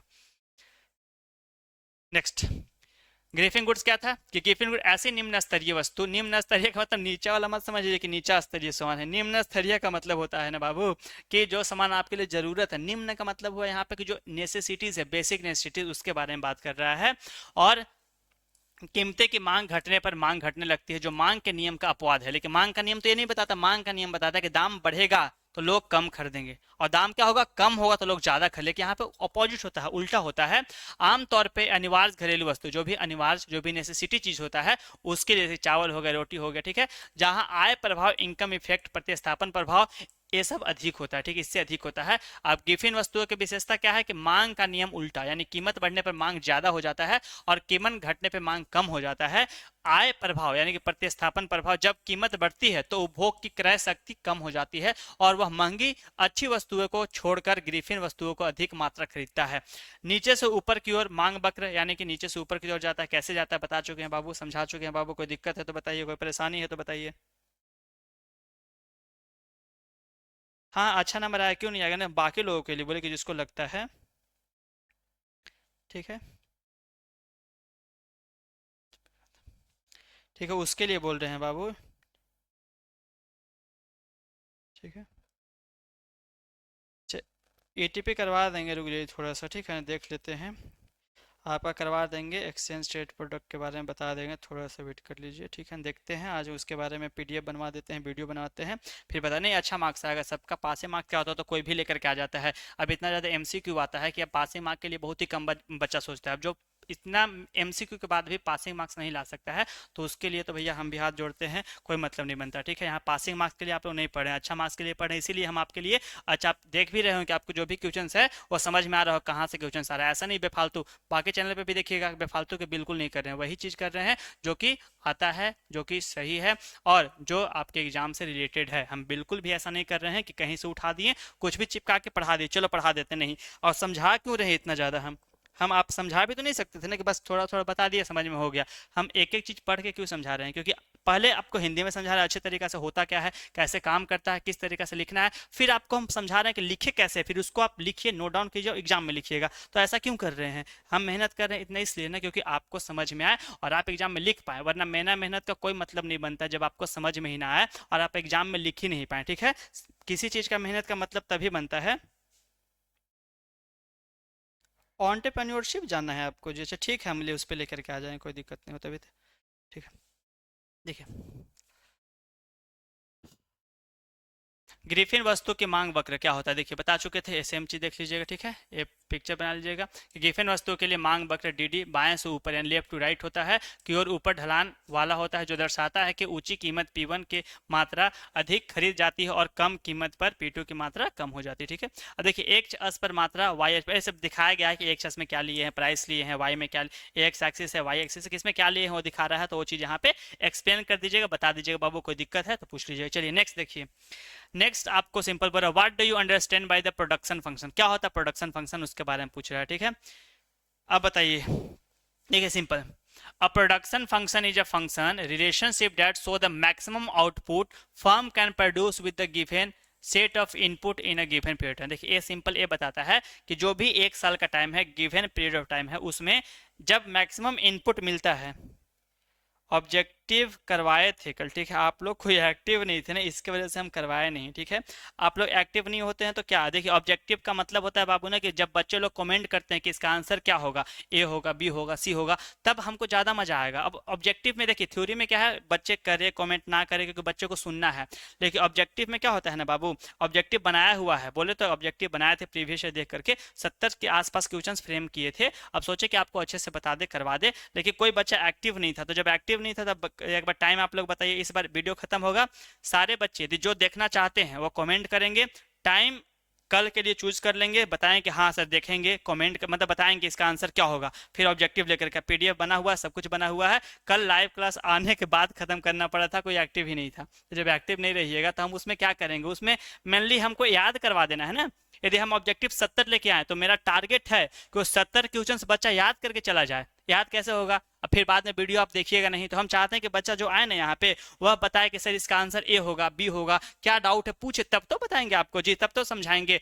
थ्योरी में ऐसा नहीं है, थ्योरी में नहीं बच्चे रहे तो पढ़ा सकते हैं लाइव, कोई दिक्कत नहीं है, लेकिन जब ऑब्जेक्टिव का बात आता है उसमें बच्चे को एक्टिव होना बहुत ज़्यादा जरूरी है, उसमें आपको लर्न हो जाएगा, याद हो जाएगा। देखिए क्या बताएं कि जब एक मतलब जो भी मैक्सिमम आउटपुट मिलता है कब, जब जो भी प्रोडक्शन होता है उसमें जब इनपुट दिया जाता है एक फिक्स पीरियड ऑफ टाइम में, इसको एक्सप्रेस करते हैं क्यू इक्वल टू, क्यू का मतलब होता है क्वांटिटी ऑफ आउटपुट, ठीक है, F L K, where L is the unit of labour, जो एल दिखाता है कि कितना लेबर काम कर रहा है, के कितना कैपिटल लगा हुआ है, ठीक है।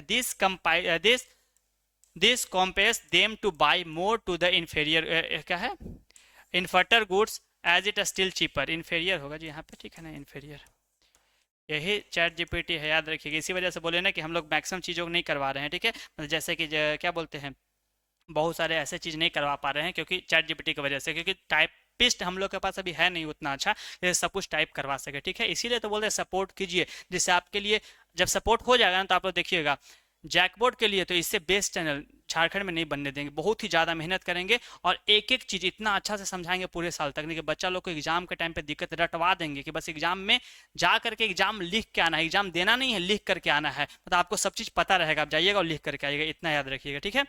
अब इनपुट रिसोर्सेस क्या बता, Q equal to F L K होता है, ठीक है। एग्जांपल क्या होता है, देखिए सपोज अ bakery producers bread using 5 worker. Suppose कि एक बेकरी प्रोड्यूसर है, वो 5 लोगों को काम पे रखा है और 2 ओवन उसके पास है, उसमें रॉ मटेरियल यूज कर रहा है जहां पे 5 यूनिट ऑफ लेबर काम कर रहे हैं, 2 यूनिट ऑफ कैपिटल लगा हुआ है और together produce 50 lobes of bread. Lobes का मतलब क्या होता है, ब्रेड का जो पूरा का पूरा ब्रेड खरीदते हैं ना, तो उसी को लोब्स ऑफ ब्रेड बोलते हैं। तो जो लोब्स ऑफ ब्रेड्स बना रहा है, जो क्वांटिटी बोलेंगे, तो प्रोडक्शन कैसे लिखेंगे, तो Q equal to F L K. तो देखिए क्यू क्या बना, 50 हुआ, एफ क्या हुआ, तो ऐसे कांस्टेंट होता है 5 और 2 ऐसे करके लिखेंगे, ये आपका बनता है, ठीक है। एक ग्राफ आपका बना हुआ है, देख लीजिएगा, ग्राफ को बना लीजिएगा, कर लीजिएगा। देखिए नेक्स्ट, अब बच्चे हिंदी वाले एक बार देख लें।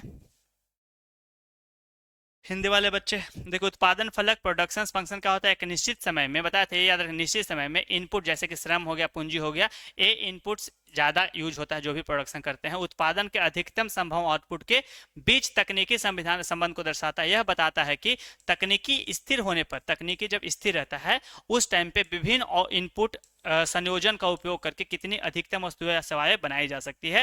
यानी कि आपके पास सब चीज फिक्स है, उसके बाद इनपुट कितना ज्यादा डालेंगे तो कितना ज्यादा चीज बनेगा, कितना ज्यादा सामान बना सकते हैं, उसको दिखाता है। सूत्र बता चुके हैं, Q equal to F L K होता है। Q का मतलब उत्पादन, टोटल उत्पादन होता है, एल का मतलब श्रम जो भी लेबर लग रहा है, के का मतलब पूंजी होता है। ए संबंध बताया तकनीकी का संबंध, यह दिखाता है कि इनपुट और आउटपुट के बीच क्या संबंध है। इनपुट ज्यादा डालेंगे तो आउटपुट पे क्या मिलेगा, ज्यादा मिलेगा, इनपुट कम डालेंगे तो आउटपुट पे क्या मिलेगा, कम मिलेगा बाबू, ठीक है।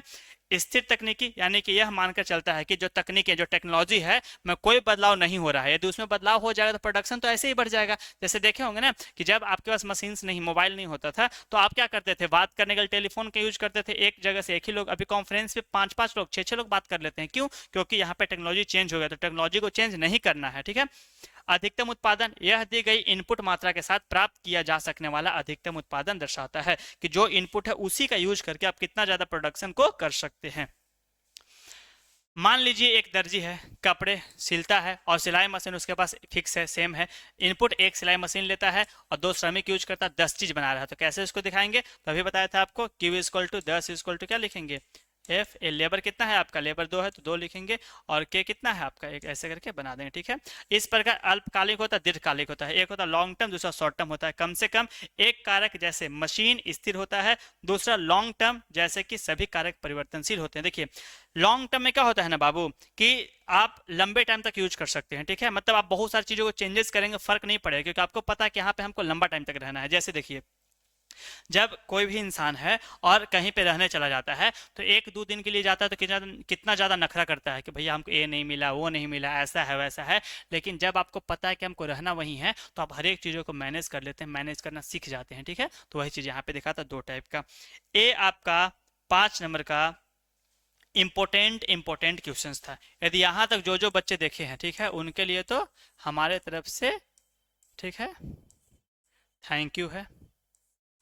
और नेक्स्ट क्लासेस यदि आपको बहुत अच्छे से चाहिए तो एक बार, ठीक है, सारे लोग अपने दोस्तों के साथ शेयर कर देंगे, ठीक है ना, एक बार दोस्तों को जोड़ेंगे।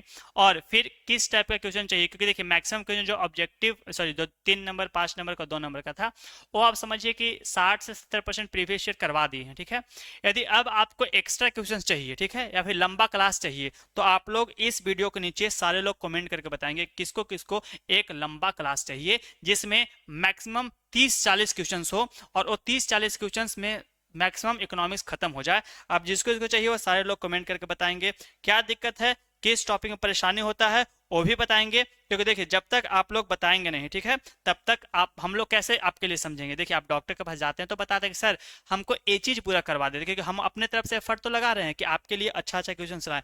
देखिए आप लोग अपना परेशानी बताएं कि आपको लंबा क्लास करने के लिए जो रेडी है वो कम से कम बताएं कि हाँ सर हम लोग करेंगे। तो जैसे ही वीडियो खत्म होगा सारे लोग कमेंट करेंगे एक बार, ठीक है, और जिससे हम लोग को क्या मिलेगा, मोटिवेशन मिलेगा। फिर एक लंबा क्लास लेकर के आएंगे जिसमें इकोनॉमिक्स में कम से कम 30 से 40 क्वेश्चंस, क्या बोले, इकोनॉमिक्स का कम से कम 30 से 40 क्वेश्चंस, ठीक है। हम लोग को टाइम भी लगता है ना क्वेश्चन बनाने में, 30 से 40 क्वेश्चन करवाएंगे। लेकिन इससे पहले क्या बोले, इससे पहले, ठीक है, हाँ ठीक है, ग्राफ एंड वो ग्राफ वाला भी करवा देंगे, ठीक है। सबसे पहले क्या बोले कि सबसे पहले आपको रात को, आज रात को, क्या बोले, आज रात को, ठीक है, हिंदी में लिख देंगे रात, ठीक है। गाना नहीं गाना है कि आज की रात, ठीक है, आपको गाना पे भी कम ध्यान देना है, ठीक है। आपको आज रात में, ठीक है, क्या बोले, आज रात में सारे के सारे बच्चे, कितना बज रहा है, 5:30 बज रहा है, 6 और 2 8, ठीक है, 8 बजे के आसपास, ठीक है, कितना बजे, 8 बजे के आसपास, मतलब 8 से 8:30 हो सकता है, 7:30 हो सकता है, 8 बजे के आसपास इंग्लिश के लिए रेडी रहेंगे। किसके लिए, इंग्लिश के लिए रेडी रहेंगे। आज आपके लिए इंग्लिश के लिए जो 12 के बच्चे हैं, कोई भी बोर्ड से हो, ठीक है, सीबीएसई बोर्ड से हो,